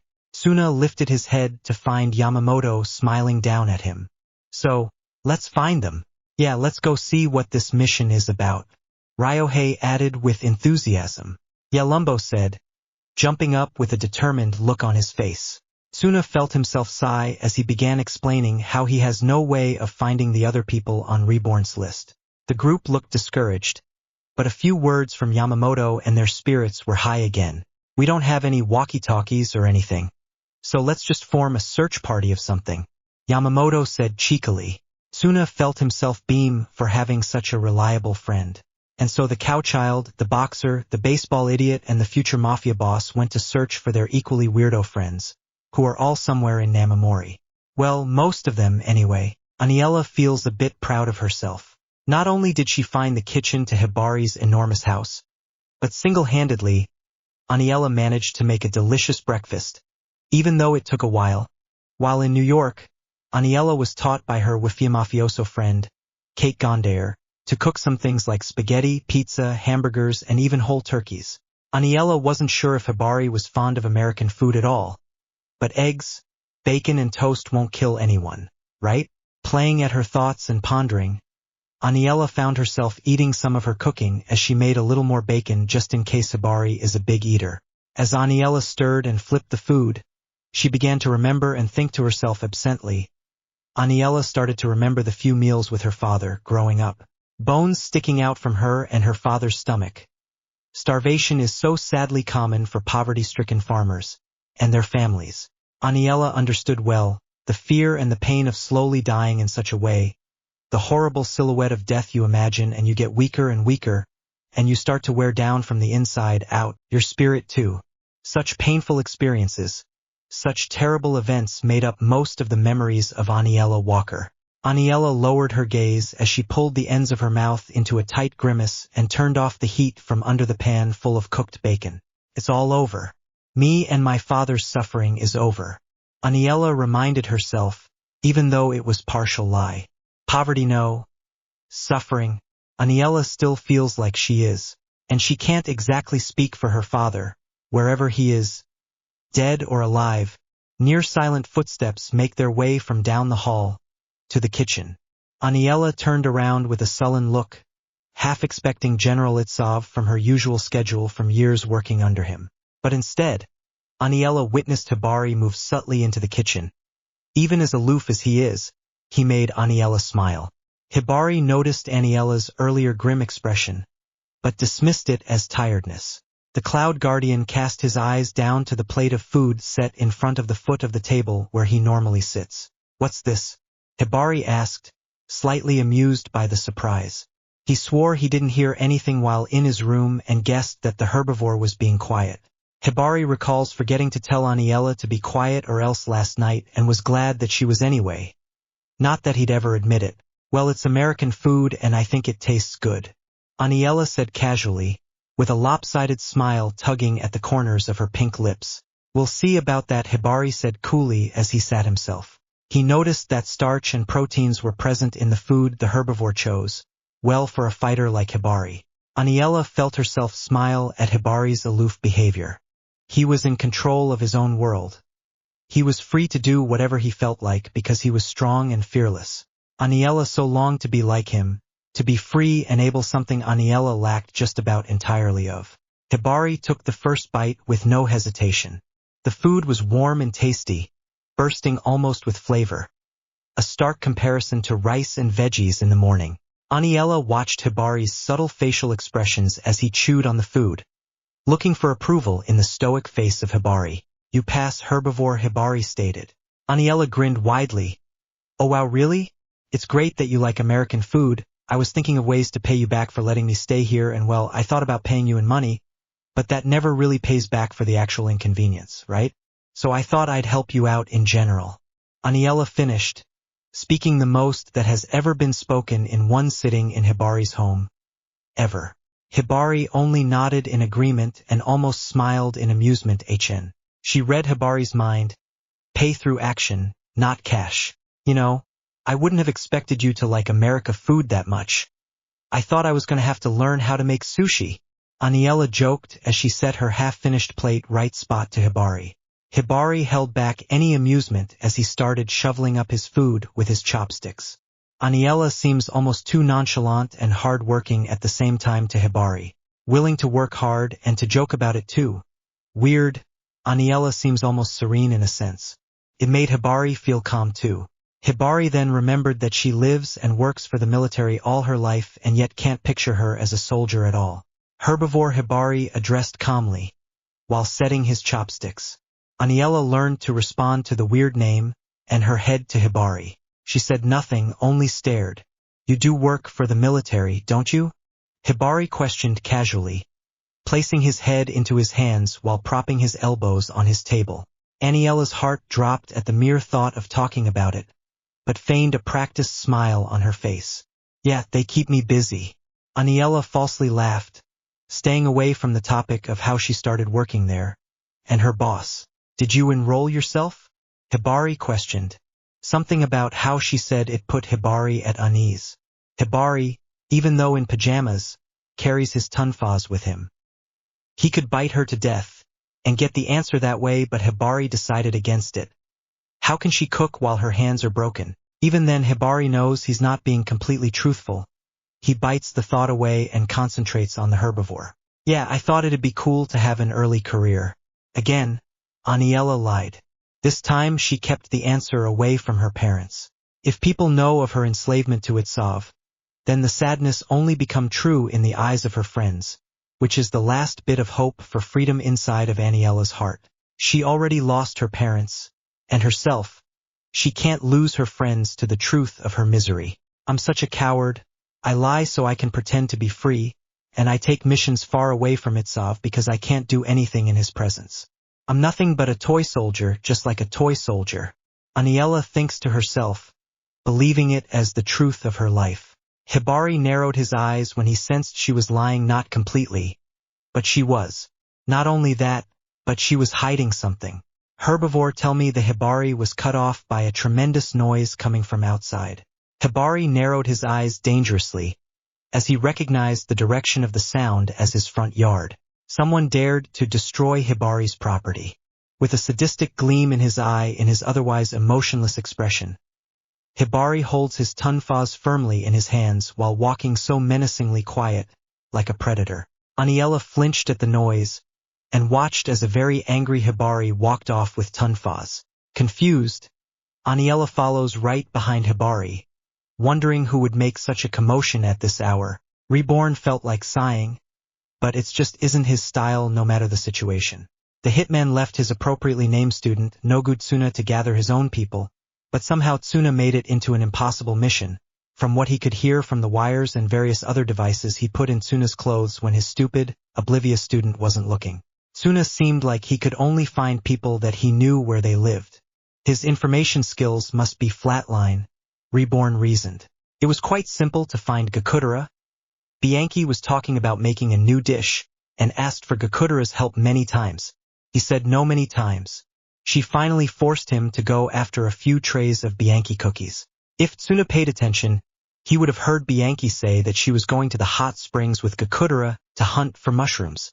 Reborn found Gakudera waiting at Tsuna's house for his return and few minutes after Tsuna left, when Gakudera successfully escaped Bianchi. Finding Chrome was easy for Reborn too. Kokuyo Land is where everyone first meets Chrome. Chrome lives in Kokuyo Land.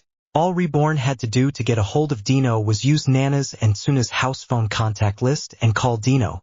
He put it in there after he met Tsuna. Sometimes Reborn feels that Tsuna is just plain stupid. At least he gets to try to kick some sense into him.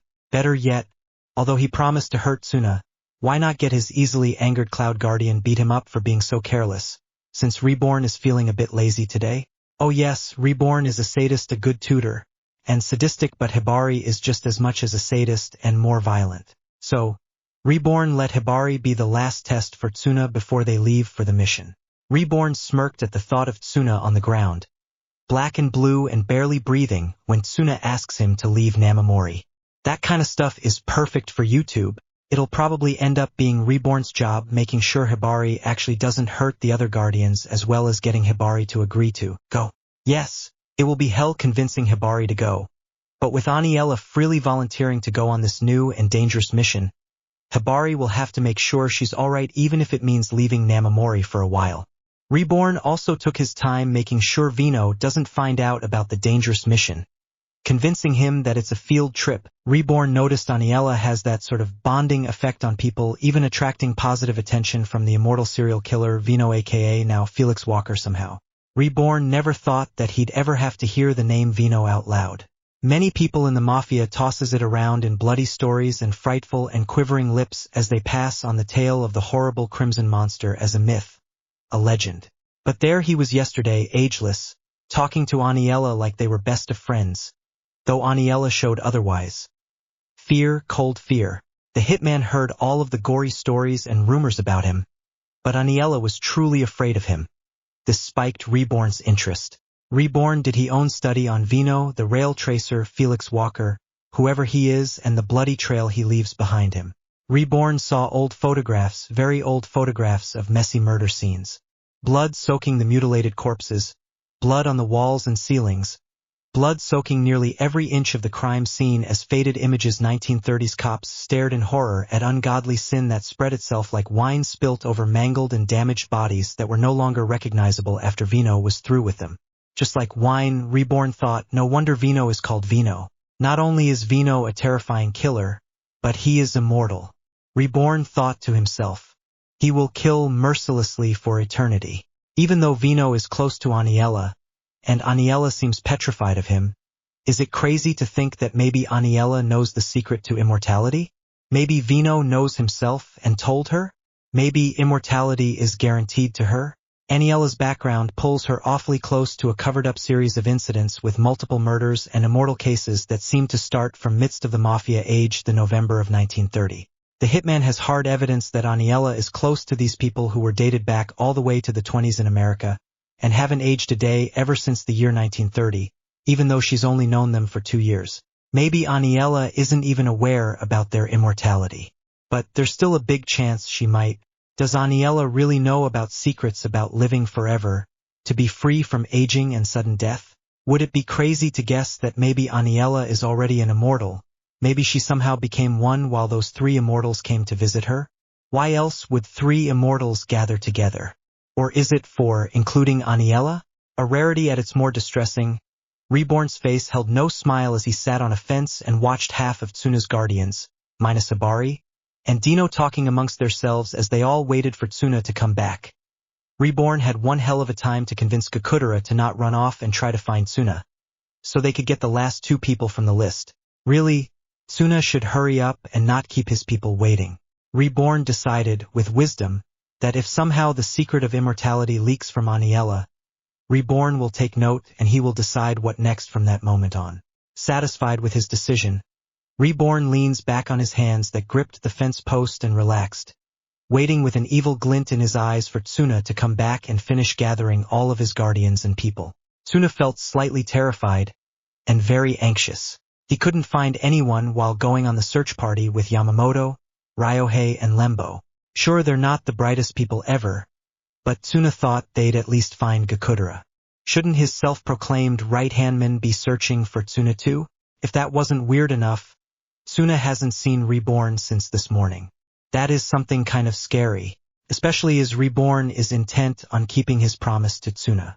Ma, I wonder where they are, Yamamoto said, ever cheerfully. Tsuna's head dripped down. He'd like to know too. No good, Tsuna. I'm tired, Lumbo complained openly. Ryohei gave Lumbo an exaggerated annoyed look before shouting out, "This is extremely boring. Sawada, where is Master Pow Pow? He can find everyone." Tsuna secretly agreed with the boxer. Where the hell is Reborn? The group has been walking in an expensive and wealthy part of town, knowing that Reborn shows up in unexpected places. In the back of the group, a tired Lumbo started to shake. "I said I'm tired, no good, Tsuna," Lumbo shouted, with tears welling up in his big green eyes, while digging through his afro. "Sorry, Lumbo, but we need to find everyone and HHHH, Tsuna began, and then screamed when Lumbo pulled a pink grenade from his afro, took out the pin, and threw the grenade at Tsuna, who was lucky enough to catch it. Juggling hand to hand, Tsuna started to panic at the sight of the explosive. Without thinking, he tossed it forward towards Ryohei, and into Ryohei's hands.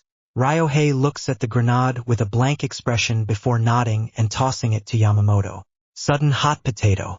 What an extreme way to relieve boredom. "Sawada," Ryohei exclaimed cheerfully. Yamamoto caught the grenade with a smile on his face, laughing a little. "Good idea, Tsuna." Tsuna's mouth dropped. Was he the only one concerned that there a bomb right in front of them? The two jocks were laughing, having the time of their loves, when Yamamoto gestured the grenade as if he were to throw it to Tsuna. Tsuna looked pale as a ghost as he gaped in horror of his own pending doom. As panic shoot through Tsuna's body, making him rigid. On his semi-dying will, he shouted out, "Yamamoto, no! Throw it away!" The words, "Yamamoto, throw," and "away," came together in the baseball idiot's mind as his expression went deadly serious as he turned away from the group to throw the grenade to the side.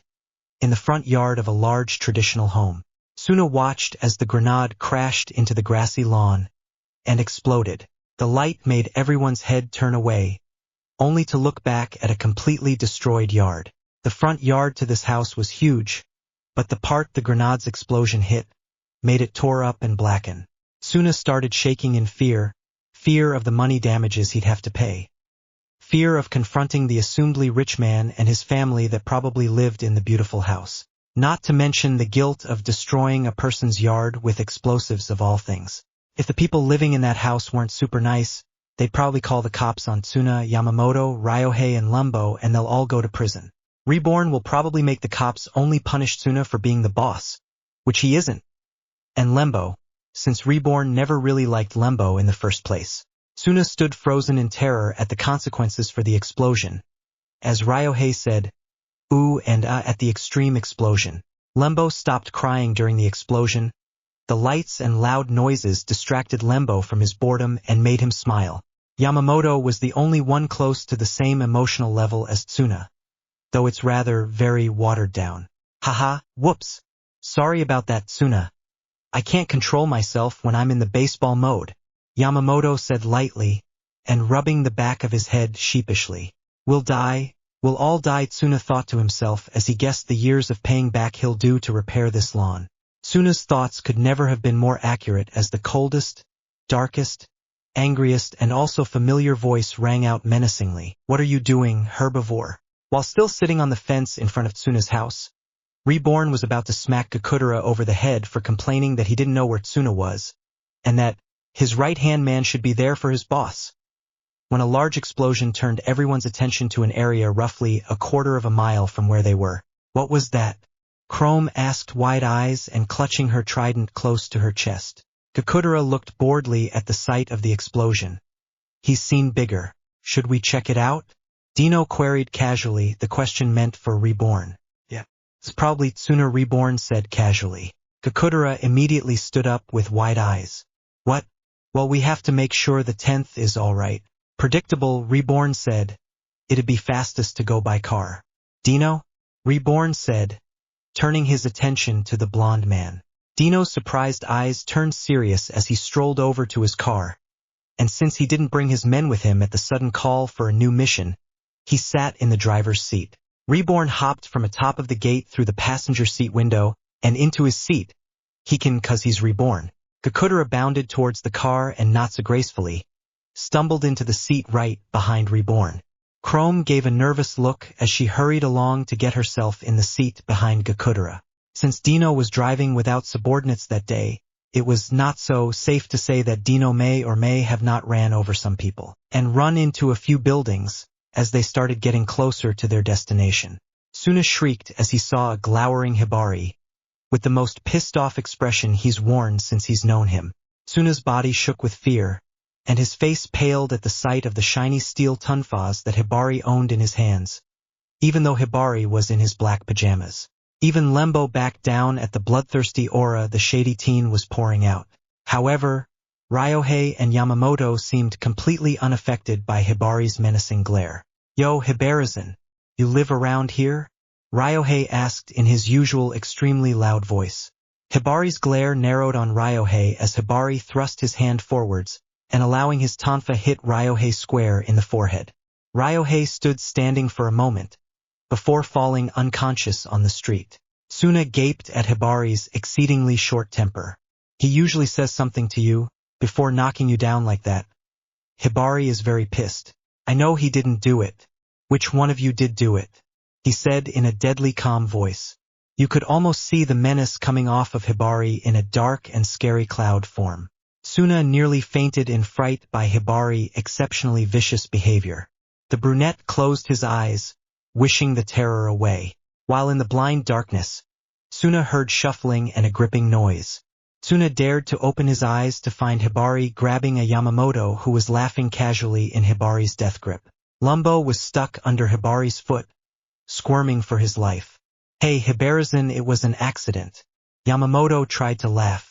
Are you admitting to the crime then, herbivore? Hibari slandered. Crime? Oh well, Yamamoto spoke nervously, smile never leaving its place. It was then when Tsuna caught sight of Aniela in pajamas, watching the whole scene with a surprisingly calm manner. Aniela, could you please call the police? Tsuna pleaded out in a whisper, not wanting the fearsome school perfect to notice him, but still wanted to help poor Yamamoto and Lembo. But you're all playing, right? Boys like to play rough.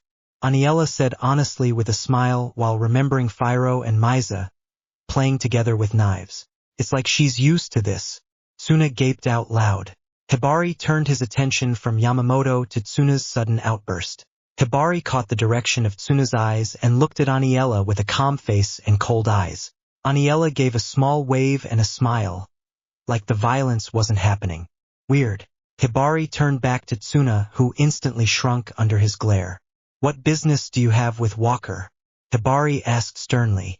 Tsuna tried to say Reborn invited her and you to be in a mission, but it came out as a little stutters and incoherent words. And for the sake of Tsuna's already bad reputation, we'll say that he stuttered like a moron because he was tired, not because he was scared shitless. Hibari was about to just bite the answer out of Tsuna, until a large black car came into view, swerving like mad, bumping and knocking over fences and leaving streak marks on the road from the tires of the limo. Hibari narrowed his steely eyes hatefully. Someone is going to have an unexpectedly early funeral. The car came to an abrupt stop as Ryohei's body came into view to Dino, his arms locked in front of him and his face frightened. Before anyone else could get out, Reborn hopped out of the passenger side window. Hibari's face and body language went cold and murderous, to amused. Infant Hibari named, stepping away from Tsuna to Reborn, much to Tsuna's relief. Hibari, I see you're just as violent as ever. Reborn said, noticing the front of Yamamoto's shirt still in the hold of Hibari.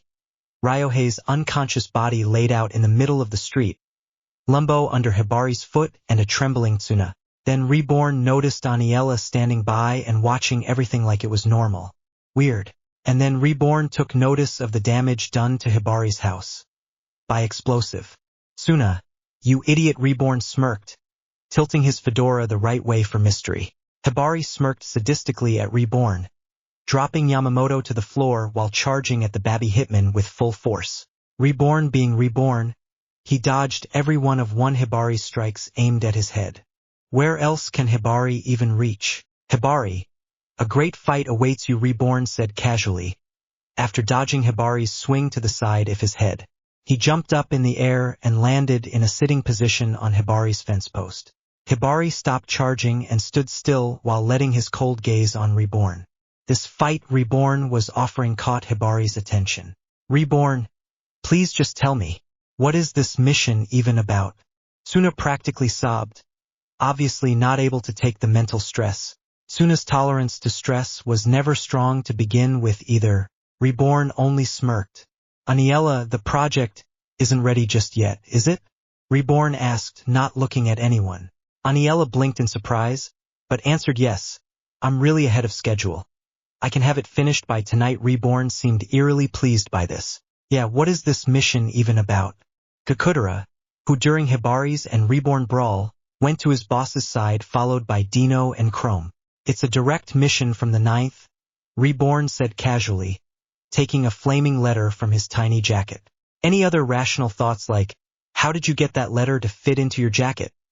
Or, why did you delay telling us all about this? Slipped from Tsuna's mind as he gaped at the familiar seal, knowing without a doubt that it's from the 9th Vangala. Tsuna, Kakudera, Yamamoto, Chrome, Lembo, Dino and even Ryohei, who just woke up, stood in awed silence. Actually, for Chrome, Yamamoto and Ryohei, they stared in confusion. Hibari raised an eyebrow at the sudden announcement.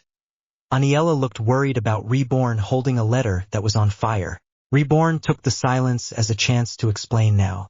A man who runs a special school, who is long-term friends with the Vangala family, has a student who is basically under attack. We're all going to act as bodyguards and protect the student, and to do so we're going to England to meet and attend the same school as him, while undercover. That's such a vague explanation. Who would even agree to go? Tsuna thought, twitching in annoyance. Reborn can't ask people to go to nations away for a mission for such formless reasons. After all the group has been through, Tsuna only naturally assumed that his friends would know the dangers of these missions, and should be able to refuse this ridiculous. I will go to the 10th as his right-hand man. Kakudera was the first to speak up. Of course, haha, I'll ask my pops, but I think I can make it, kid. Tsuna, Yamamoto laughed. I will participate for the boss. Chrome replied meekly. I'll be there to help my little bro. Dino smiled confidently. I'll be there for Sawada to the extreme. Ryohei cheered from the ground. I'll be sure to defeat you at your mission and kill you. Reborn. Lumbo ranted, fist in the air. Reborn smirked at all of their enthusiasm that seemed to impress his no-good student. Tsuna could only stare in obliviousness. Shocked too. Too proud and happy to have so many people dedicated to him. Even though the mission is probably perilous, Tsuna has to go now, to protect the people who are willing to protect him at a moment's notice. Tsuna will protect the people he cares about with his dying will. Out from Tsuna's moment, something tugged at Tsuna's instincts and turned his head around to meet gazes with his Cloud Guardian and Aniela. Reborn seemed to be on the same page as Tsuna. Aniela, you're coming by my permission, but you already know that, Reborn stated. Aniela looked back at Reborn with eyes wide and full of curiosity, before nodding curtly. Hibari stared down at Reborn, who was glaring at him with hostility. No. The word was laced with menace, not trying to hide itself in Hibari's voice, as Hibari thought about being away from Namamori for a long time. Oh no, Hibari does not like that idea. Tsuna was on his feet now, thanks to Gakudera, as he watched Reborn stand off with Hibari. You can bite a lot more people to death, new people and some powerful Reborn tempted. Hibari looked thoughtful at this, though his face went emotionless. There was a solid silence for a moment before he broke it. And a fight with you? Reborn smirked at this, knowing the Cloud Guardian would ask for a fight with him. Maybe, Reborn said. Hibari didn't look one over. Reborn suddenly hopped on Hibari's shoulder. Hibari's face went impassive as Reborn put a word-shielding hand to the side of his mouth and started whispering in Hibari's ear. A few silent words passed through their lips. Reborn talking and Hibari giving short responses went on in front of Tsuna. Tsuna had a mini panic attack. Reborn could be offering a fight with him and Hibari, or even Tsuna's soul. Hibari, you will have a lot of kids to bite for this new mission, Reborn tempted again. Chen. Kids are the same everywhere. Hibari scoffed. Yes, that's true, but at this new mission you'll have the element of surprise. Reborn smiled. Kids will underestimate you. Then you can put them at your place by being the perfect there. I doubt anyone will oppose you once you beat down a few kids, and since they're new to you, they'll be extra afraid, Reborn said evilly. Hibari furrowed his eyebrows. That does seem like fun, but taking on this mission meant leaving Namamori. Hibari can't really explain why he loves Namamori so much. It's just a humble little town that makes Hibari happy and calm, and leaving that happiness was not on Hibari's what-to-do list. Aniela makes you feel calm and happy, and she's going. In fact, if she even says the words, I don't want to go, her boss can kill her. Reborn read Hibari's mind and stated plainly. Hibari ignored the first part of Reborn's sentence as his eyes instantly darkened. No military position gives you that power, Hibari reasoned. The baby smirked. Normally yes, but Aniela is in quite the compromise. I won't go into detail, but the words Aniela is putting her life on the line to go to this mission are very literally. Reborn whispered darkly. Hibari thought about it. If the baby is telling the truth, then Aniela will have to go to this mission. She doesn't seem all that powerful, so she'll rely on others for protection. Hibari thought about Aniela's safety in the hands of Tsuna and his friends, aka useless herbivore, on this mission that the baby said was dangerous, and Reborn is on the same page as Hibari on danger levels. A protective urge overcame Hibari as he felt himself lean towards actually going to the mission to make sure Aniela is okay. Hibari scrunched up his face slightly. Why does he care about the stupid herbivore anyway? Is it because she doesn't bother him, or that her smile is nice? Hibari almost flinched. Did he just think that the herbivore's smile was nice?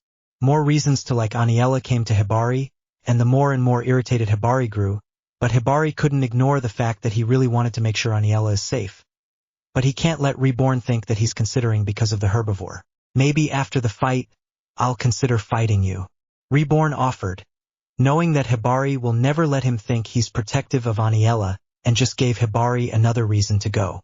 Hibari paused as he mulled this offer over. A fight with the baby and the self-assurance of Aniela's safety. All right, Hibari smirked sadistically at the thought of fighting the baby. Tsuna couldn't believe Hibari agreed to leave Namamori. Just what did Reborn offer to make Hibari change his mind? 100 souls? Tsuna stood agape at Hibari and Reborn. Hibari got a glimpse of the stupid brunette herbivore trying to stare at him, and then Hibari remembered his house. I still need to bite this herbivore to death for the destruction of my property, Hibari plainly stated as he let his menacing stare onto Tsuna, who almost fainted at the amount of cold anger in that stare. Tsuna's brown eyes meet Reborn's soulless black ones. Please, Tsuna pleaded through his eyes. Reborn eyes held nothing.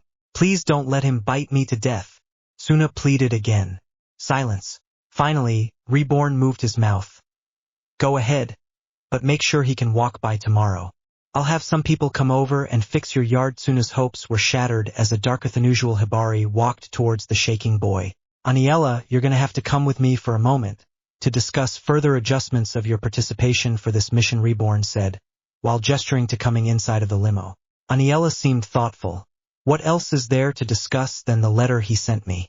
Aniela wondered, but followed Reborn in the limo anyway, while Hibari beat Suna, Gakudera, Yamamoto and Dino as Chrome ran away from the scary person, and Lembo ran for his dear life. Aniela sat in the limo, and for a second remembered the when she was discovered by the Russian military, when she began the slow limo ride from the tiny farmhouse to the military base, and her father sitting right next to her all those years ago. She remembers seeing Itsov's face for the first time, how she thought he was a great person, and how disgusted Aniela feels now knowing that's how she felt about him. Little girls are so naive and impressionable. Aniela was manipulated right into Itsov's web of lies the moment she met him. Aniela, Reborn called out, gaining Aniela's attention. Don't space out, Reborn scolded. Aniela let a weak smile pull itself at the corners of her mouth. Sorry, Aniela, I don't mean to force you to lie to your friend, but I need you to do something for me, Reborn addressed. Aniela became curious and determined and then nodded quickly. I need you to make sure Vino doesn't know where you are, and keep him from visiting you. Aniela's face immediately dropped. She's been trying to do exactly that for years. Vino always seems to find Aniela, wherever she is, usually by Isaac and Miria inviting him to go with them when they visit Aniela. Aniela is too afraid to ask Isaac and Miria to stop inviting him to wherever Aniela is, just in case Vino decided to shank and torture Isaac and Miria for not letting him come along. For reasons Aniela cannot fathom. Vino seems set on calling Aniela his daughter and keeps asking Aniela to live with him and his wife, Chain. Aniela, with a shaking body, tells him that, I have to work, for an excuse to not live with him. She doesn't dare to tell Vino about her real dad just in case he's alive. She doesn't want Vino slaughtering him, once he finds him. And besides, he seems to take the working excuse. But how long will that last until Vino gets tired of it? Not only that, but when Aniela finds her father, dead or alive, or when Aniela turns 18, she will leave the military. What excuse will she have then? Pushing those Suntacome troubles aside, Aniela is alarmed. How does Reborn know about Vino? He is supposed to be a legend, a myth to the mafia world and Eastern America. Why does Reborn know he's real? He also seems to know that he's actually human, not a ghost or mythical creature. But no one is supposed to know that. Vino, being the monster the rail tracer, was supposed to hide his secret so that way he was safe. Aniela never even uses his old names, calling him Felix to avoid Jonathan Talbot and the CIA putting him in jail. The stories about Vino and the rail tracer start in the late 20s and 30s, that and combined knowledge of him being human. Does Reborn know he's immortal? What do you know about Vino? Aniela breathes into the air, eyes wide and mouth slightly agape. Reborn gave a very excellent poker face. I know that he has a lot of names. I also know he's one nasty killer that has a small list of people he won't kill, and you're on that list, Reborn said casually, leaning back into the plush, high-quality chairs that made up the limos inside. Aniela immediately relaxed. Reborn doesn't know about the immortals. Yes, I know how scary he is. Making him do something he doesn't want to do will be hard to do, but I can get him to stay in America. Aniela knew she is too afraid to confront Vino herself, but she can always ask his wife Chain to do it for her. Not that she'll tell Reborn this, he knows too much already. More importantly, he can't know about immortality. Aniela knows he wants to get information about it out of her. That's why he wanted to talk in private in the limo.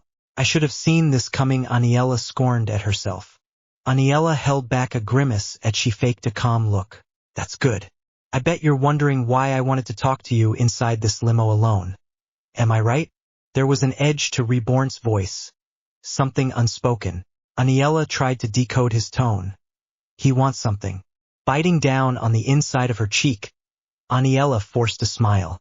Yeah, let's make this easy, Walker, Reborn began. Aniela gulped down dryness and tucked away anxiety as she waited for the worst.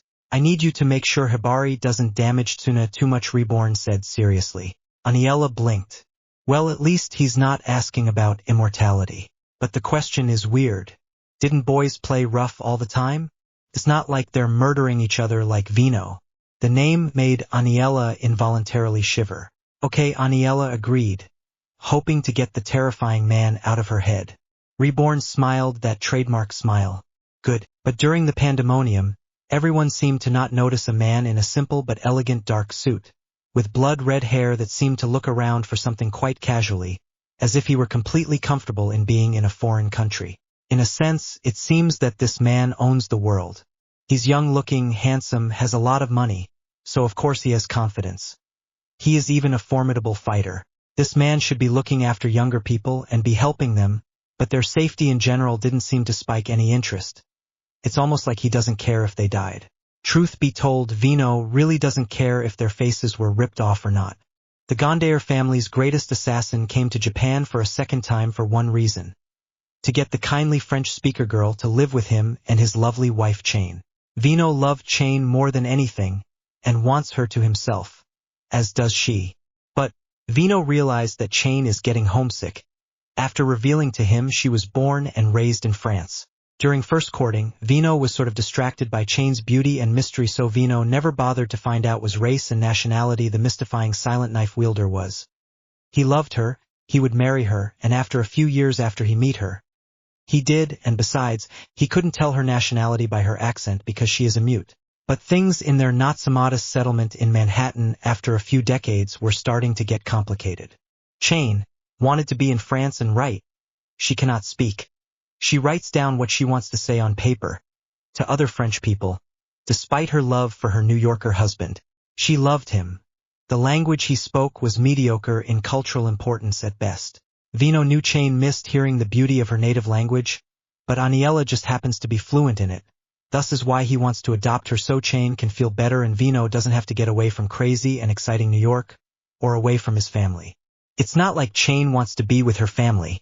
Besides, Vino hardly found Aniela annoying like most children. She's not loud, she never complains, and she seems polite. Yeah, Vino, that's because Aniela is too afraid of you because she sees horrible bloody images whenever she sees your face because of all the trauma you put her through. Yeah, I'm gonna die a horrible death for writing that. Excuse me as I run away in fear. The only odd thing about Aniela, Vino thought, is that she seems to distance herself from him. What's up with that? But the important thing is that Chain seems to really like Aniela, which is most important to Vino.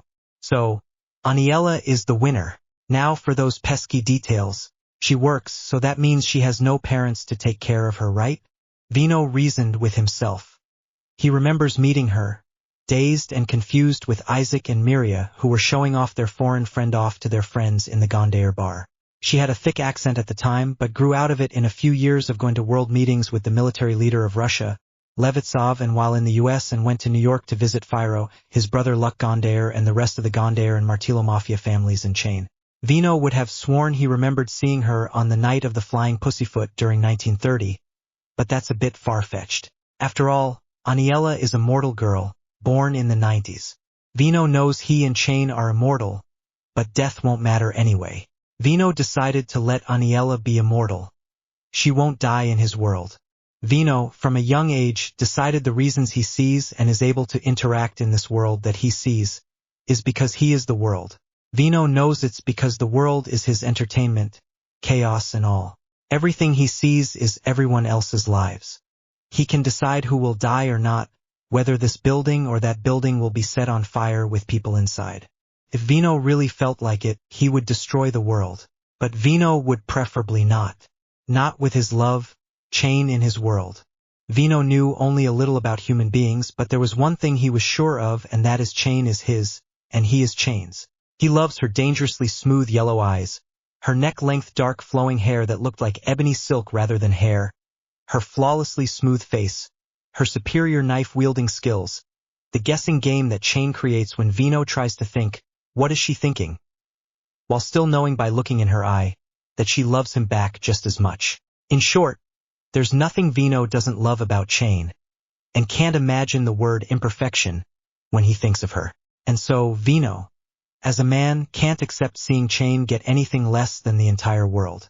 If she asked for anything or desired anything, Vino will give it to her. Chain is not a needy woman, and this is one of the first things she asked for. So if she wants a French-speaking person who can probably teach Vino French too so he can be alone with Chain again, he'll get her one. Hey, Aniela, where are you? Vino, the serial killer madman in love, called out to his soon-to-be French teacher, with the most casual grin.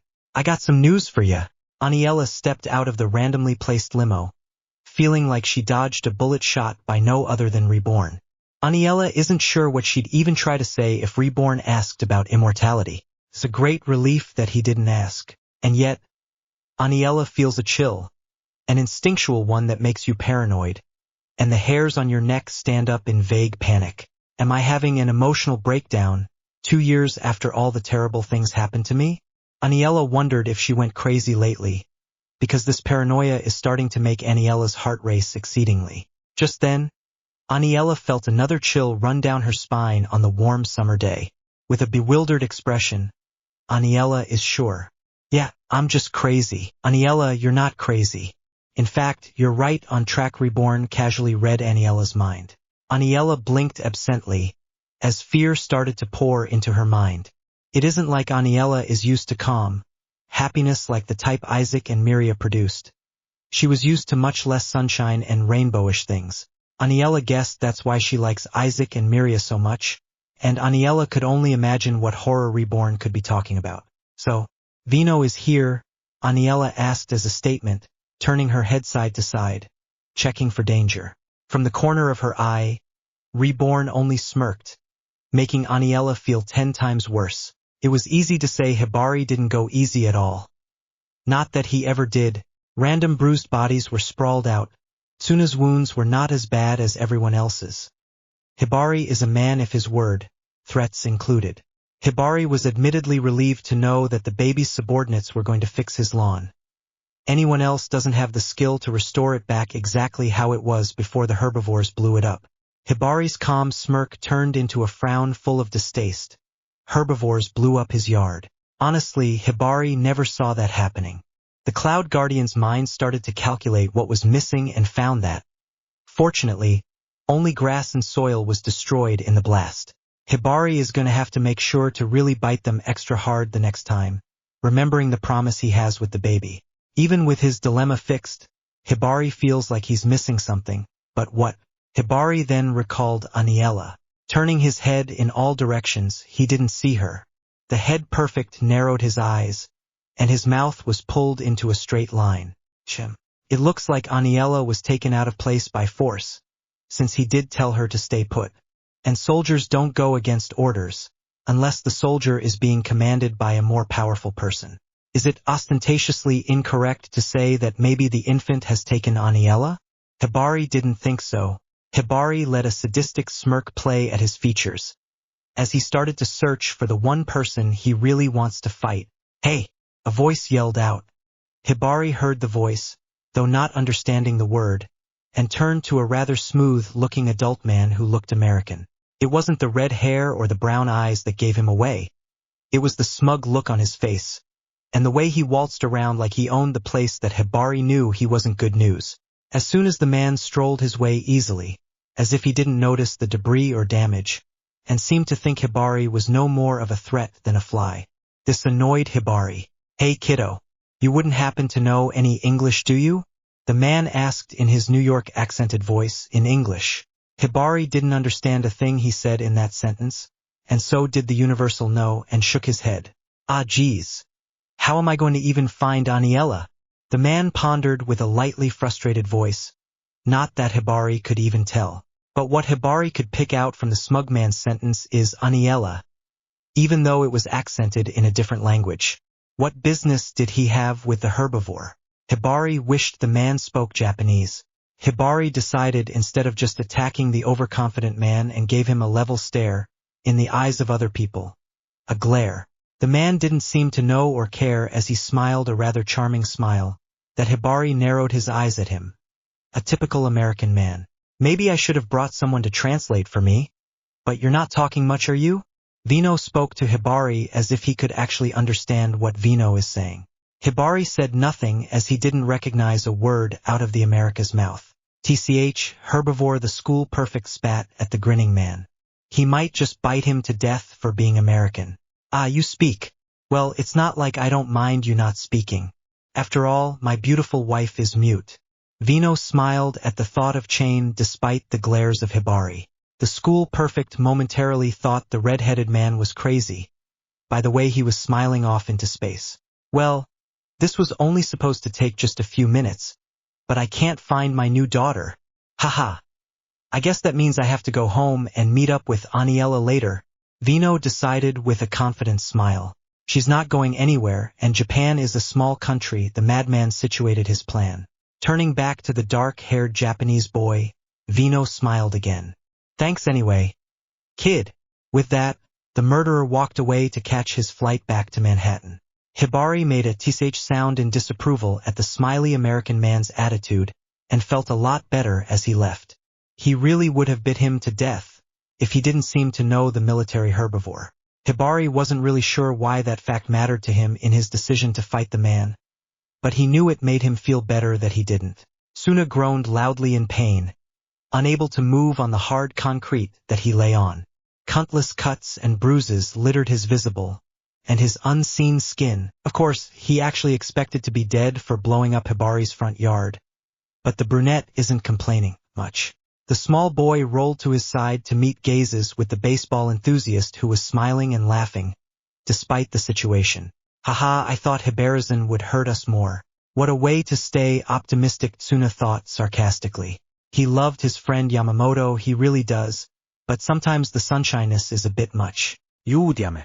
A voice called out, and Tsuna turned his head to look 10 feet in front of him to see his storm guardian getting up despite his wounds, and rushing to his side. 10th, are you all right? Tsuna nodded weakly as Gakudera helped him up to his feet. A shaky-looking Aniela came out of a limo, and a poker-faced and placid Reborn followed. From the corner of Tsuna's eye, the brunette saw Hibari walking back in front of his house from wherever he was. Reborn held a copy of the 9th letter. Hibari, I'll leave you alone for now, but read this letter and be prepared by the date inside it, Reborn warned as he tossed the envelope over to Hibari in a very mafioso way. Hibari caught it, of course, and smirked at Reborn. Come back whenever you want, Hibari glared at Tsuna and company. Alone, he added with a deadly voice. Tsuna blanched. Hibari hates us even more. Wait, is that even possible? Come, soldier herbivore, Hibari said as he turned on his heel and was heading down a street to start his patrol. Coming, Hibarican, Aniela called out as she followed after Hibari.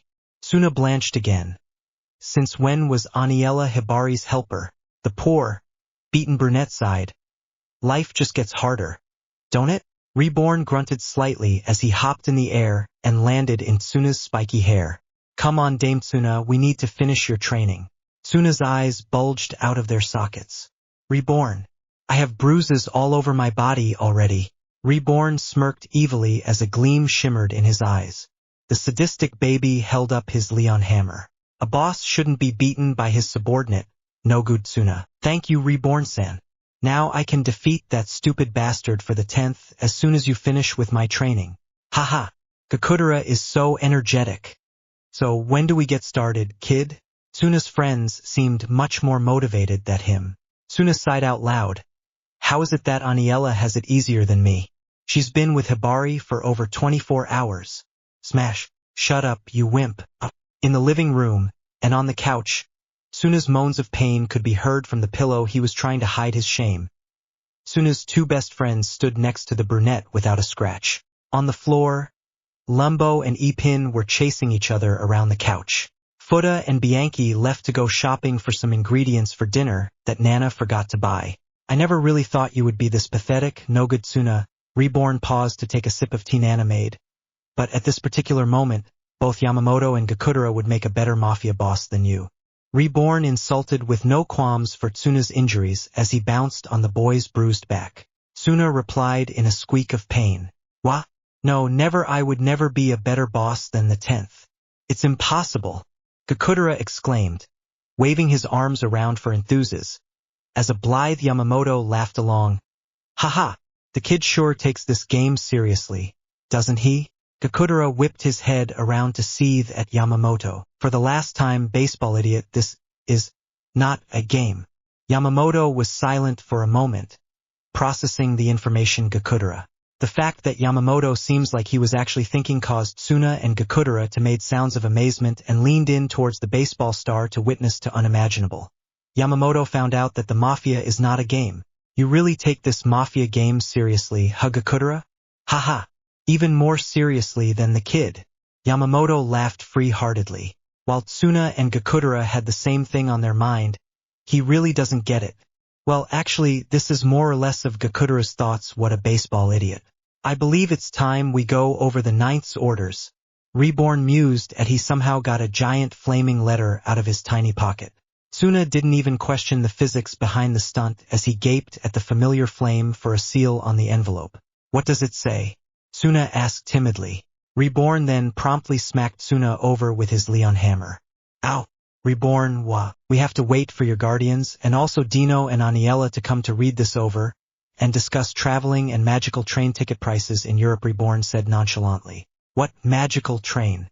Gakudera and Tsuna yelled at the baby hitman at the same time, while Yamamoto just grinned, not really sure what was going on. Silence elapsed over the group, and then suddenly a snot bubble protruded out of Reborn. I can't believe it. He's asleep now, especially with Hibari and Mukuro coming to my house, Tsuna mused. A pause entered Tsuna's brain as he further processed that last piece of information. Oh God. Hibari and Mukuro. Hide in the attic, now. Tsuna yelled towards the kitchen where he could still hear his mother's humming. What was that, Tsukin?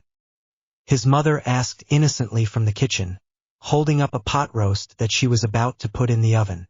Tsuna couldn't answer as his soul leaked from the corner of his mouth that paled like the rest of his face. Tsuna could only imagine the horror. Mukuro and Hibari destroying his house and hospitalizing his mother by accidentally being in the way. Oh God. Gakudera looked like he was thinking the same thing. I won't let those bastards inside the tent's house. They knock on the tent's door. I'll blow them up. He hollered with a threatening gleam in his eye. Just then, Ryohei slammed Tsuna's door open and promptly shouting out, I'm extremely here, Master Peopeo, earning a wince from Tsuna and a good-natured laugh from Yamamoto and a glare from Gakudera. One could almost see Gakudera's blood pressure rise as he lit a dynamite stick. You have a lot of nerve, you noisy bastard, Gakudera growled. A vein twitched on Ryohei's forehead. What was that? Octopus head? What, you made yourself deaf already? I was talking to you. Turf top. Gakudera yelled back. The vein on the bomber's head grew. Tsuna's sweat dropped as Yamamoto seemed to be having trouble processing the sudden fight. Before walking over to try to break up the fight between the Sun and Storm Guardian to no avail. If my two more normal guardians fight like this at my house with my mother here, what exactly will Mukuro and Hibari do? Tsuna thought with despair, hanging his head in defeat. They're almost here, Reborn said in a deadpan voice, suddenly awake. Who's almost here? Tsuna's eyes widened impossibly wide as shouted from his sitting position on his couch. Reborn, who was standing right next to the brunette suddenly, fell asleep again. Tsuna began to pull at his hair in despair. Hey, that rhymes. As he panicked uncontrollably. In case you don't know what it means to panic uncontrollably, here are the symptoms. 1 heavy and shaky breathes. 2 gaping mouth that normally reaches mid-chest. 3 and temporary loss of pupils. In more serious cases of uncontrollable panic, symptoms may include severe paling in skin, hair and clothes, mouth going into odd shapes such as triangles, squares and the occasional rainbow arch, tensed fingers, the making of repetitive sounds with no meaning, or a dawdling of one word, and in the worst-case scenarios, fainting on the face. Tsuna is having all of the symptoms all at once. Just then, a meek purple-haired girl with 2 boys following her entered through the front door, which was left open. Tsuna abandoned his panic attack and hesitantly waved at the shy girl. Hello Chrome-chan. Good day, boss, the girl replied with a slightly bow. No matter how much Chrome looks like Mukuro, Tsuna can't believe that she has such good manners while being in his constant presence of Mukuro, Ken and Shikusa. Now we just need Hibari, Dino and Aniela. Reborn was suddenly awake again as he stated calmly, pleasantly sipping tea while ignoring the increasing loud and violent fight between Ryohei and Gakudera. That's so easy for you to say. You're not the one bringing all these dangerous people to your house. Tsuna snapped back at Reborn in his head. If he actually said that, he'd be dead. Just as Chrome was starting to get really scared by Gakudera and Ryohei's collective shouting, the door that Shikusa politely closed was slammed open, leaving a dent in the wall. From the kitchen, an inquisitive voice could be heard. Sukin, what was that? Nothing, Mom. Suna stuttered, anxiety making his blood pressure almost unbearable. Yamamoto?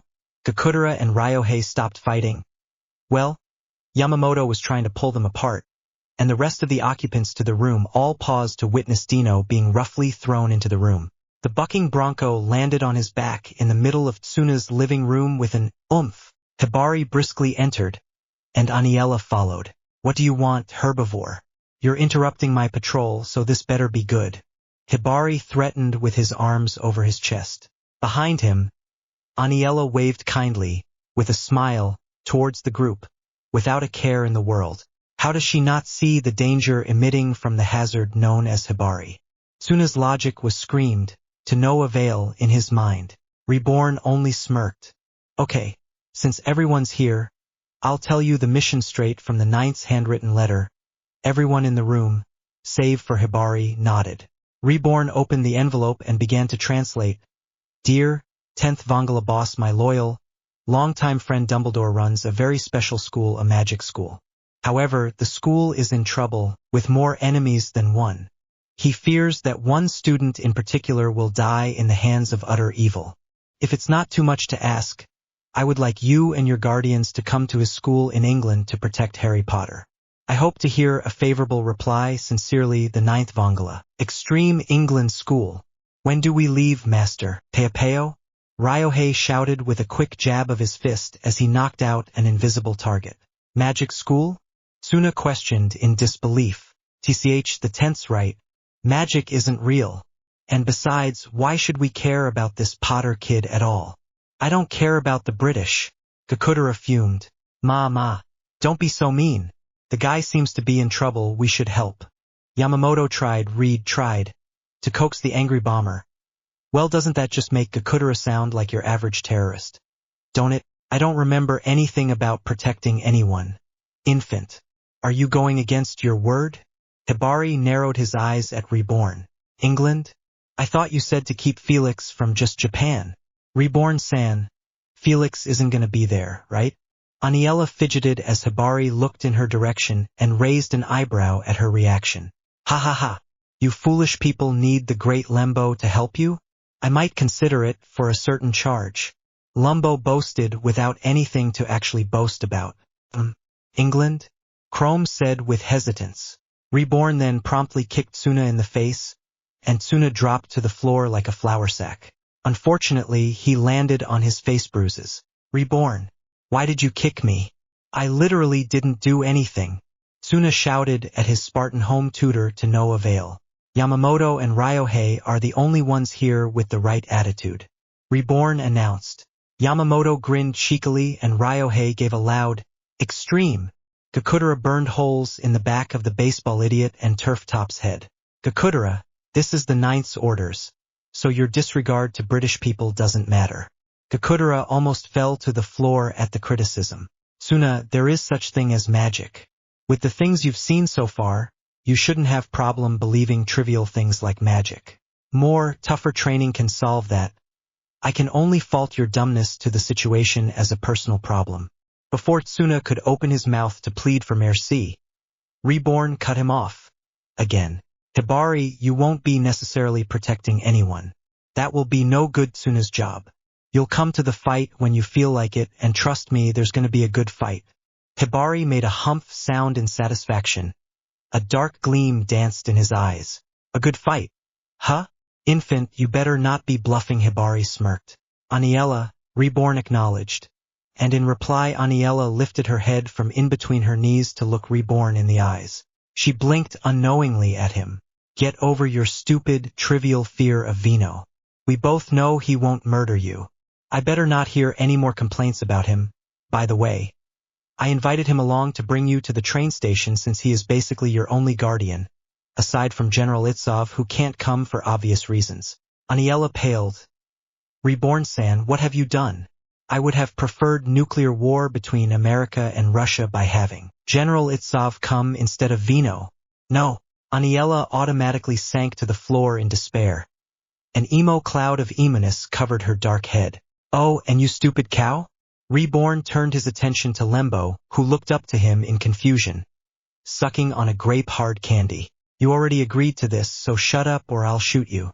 Reborn sent Lembo a gleam so threatening. Lembo cried, and choked on his candy, on the spot. Gah! Gaha!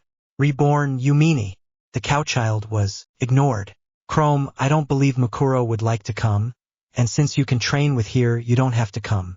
Chrome muttered and okay. Everyone in the room now looked depressed, happy, or shocked, but everyone was silent. Any more questions? Reborn asked in an oddly childish yet commanding voice. Yeah, how are we supposed to do magic? I mean, Tsuna began, only to have Reborn throw a large dictionary at Tsuna's face. Ow! Where did you even get that? Tsuna asked, realizing that the dictionary didn't even belong to him. Ah, sorry Tsuna. Reborn told me to bring my biggest, heaviest dictionary. It's all in the name of fun, right? Aniela smiled kindly. Just what is your idea of fun? Tsuna wondered out loud, recalling all the inappropriate times and situations Aniela put off bullying or beatings as boys having fun. No one asked you, no good Tsuna. Reborn suddenly answered Tsuna as he took another sip of his tea. You just asked if anyone had any questions. Tsuna argued to a sleeping baby. How does he keep going to sleep so easily like that? Tsuna yelled at Reborn's sleeping form. Tsuna blinked at the sound of a safety switch on a gun being switched off. Everyone that's going on the mission needs to be ready by tomorrow. Failure to do so will result in death. Now everyone get out so I can sleep. Reborn all but threatened. No one was stupid enough to question the baby's authority. Everyone was bussed at home, preparing for the trip in their own way. Ryohei told Kyoko that Master Pao Pao is sending him and everyone else to a sumo wrestling match in China. Kyoko foolhardily believed her older brother. And Kyoko's and Ryohei's mother believed her son's excuse. Facepalm. Reborn told Lembo that he was going to stay in Namamori just in case of any emergency, which he can use the 10-year bazooka, and Ipin to help out, which they enthusiastically agreed to. Fuda agreed to help babysit them and help Nana around the house. Reborn also asked Bianchi to stay, who also agreed with extreme reluctance. But Tsuna's neighbors couldn't help but to notice the exercise amount of purple smoke coming from the open windows, doors, and chimney of the household. And it also didn't escape the neighbors' ears that they swore they heard high-pitched screaming that suspiciously sounded like, "Help me! Poison! And gonna die!" But, being the relaxed yet caring neighbors they are, they did nothing. Note the sarcasm. Hibari told Kuzukabe to look after Namamori. When his ever-faithful second-in-command asked him why, Hibari answered bluntly that he was leaving Namamori tomorrow. And that statement came out of Hibari's mouth. It took the second-in-command a few minutes to get over the shock. But afterwards he was happy to oblige and informed the others of the news. Yet, Kuzukabe feared for the lives of any person who might annoy Hibari while he's outside of his favorite little town. God help those unfortunate souls. Chrome went back to the base at Kokuyo Land and told Ken, Chikusa about Reborn's offer. They heard Tsuna's name and immediately said no, in sync, if you must know, before she could finish talking. She then later tried with Mukuro, who also disagreed, and decided to train the meek, purple-headed, or should I say pineapple-headed, himself. But the mission seems interesting enough to check in on. Kakudera still was skeptical about magic, but if they are ghosts and undiscovered animals in this world, he might as well accept it. Besides, this is for the tent's safety. Everyone knows that the baseball idiot can't do his job. Sure kid. Kakudera then made the biggest and fastest black market purchase in history. 2,200 kilos of sticks of dynamite by midnight. Kakudera doubts he's quite been so proud since becoming the tent's right-hand man. Yamamoto didn't like lying to his father, and he sure could tell when he was, but he got the okay from his old man anyway. Yamamoto had a hard time picking and choosing specific baseball equipment, and the boy has quite the collection to bring along on his trip so he wouldn't get bored. He figured that Tsuna'll play ball with him, or at least Ryohei will try. He won't push his optimism far with trying to get Kakudera to play, but that's alright. Yamamoto slept with a smile on his face, dreaming about the adventures to come, and a stomach full of his dad's famous sushi.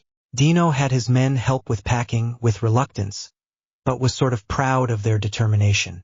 The blonde man had a hard time deciding whether it was a hazard to bring Enzo in a wet country like England, but ended throwing him in his pocket anyway, much to his subordinates' protests. His subordinates might not be able to protect themselves in case anything goes wrong. Better me than my men, was the honorable man's motto.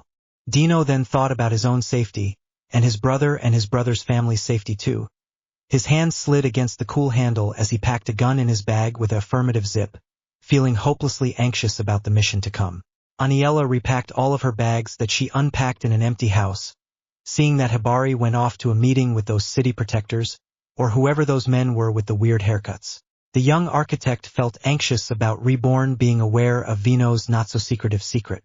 What if Huey or Mr. Talbot find out Reborn knows? Aniela knows that Reborn cannot win against a victim who will never die. Even a hitman of Reborn's caliber cannot kill what cannot die. And the entire Talbot family founded the CIA and the FBI in America. Something with that much authority will not fall by the hands of a single person, no matter how powerful. Reborn, you have no idea what you're trying to get into, Aniela thinks before slipping off into sleep. As for Tsuna, Reborn made a fun game of, pack your shit before I shoot ya. Tsuna was reluctant at first, but really got moving after a few minutes of the game. He lost, of course, but he was done packing the mafia way. Tsuna couldn't keep his mind off magic that night, and feared for the safety of his guardians, Dino and his newest family member, Aniela.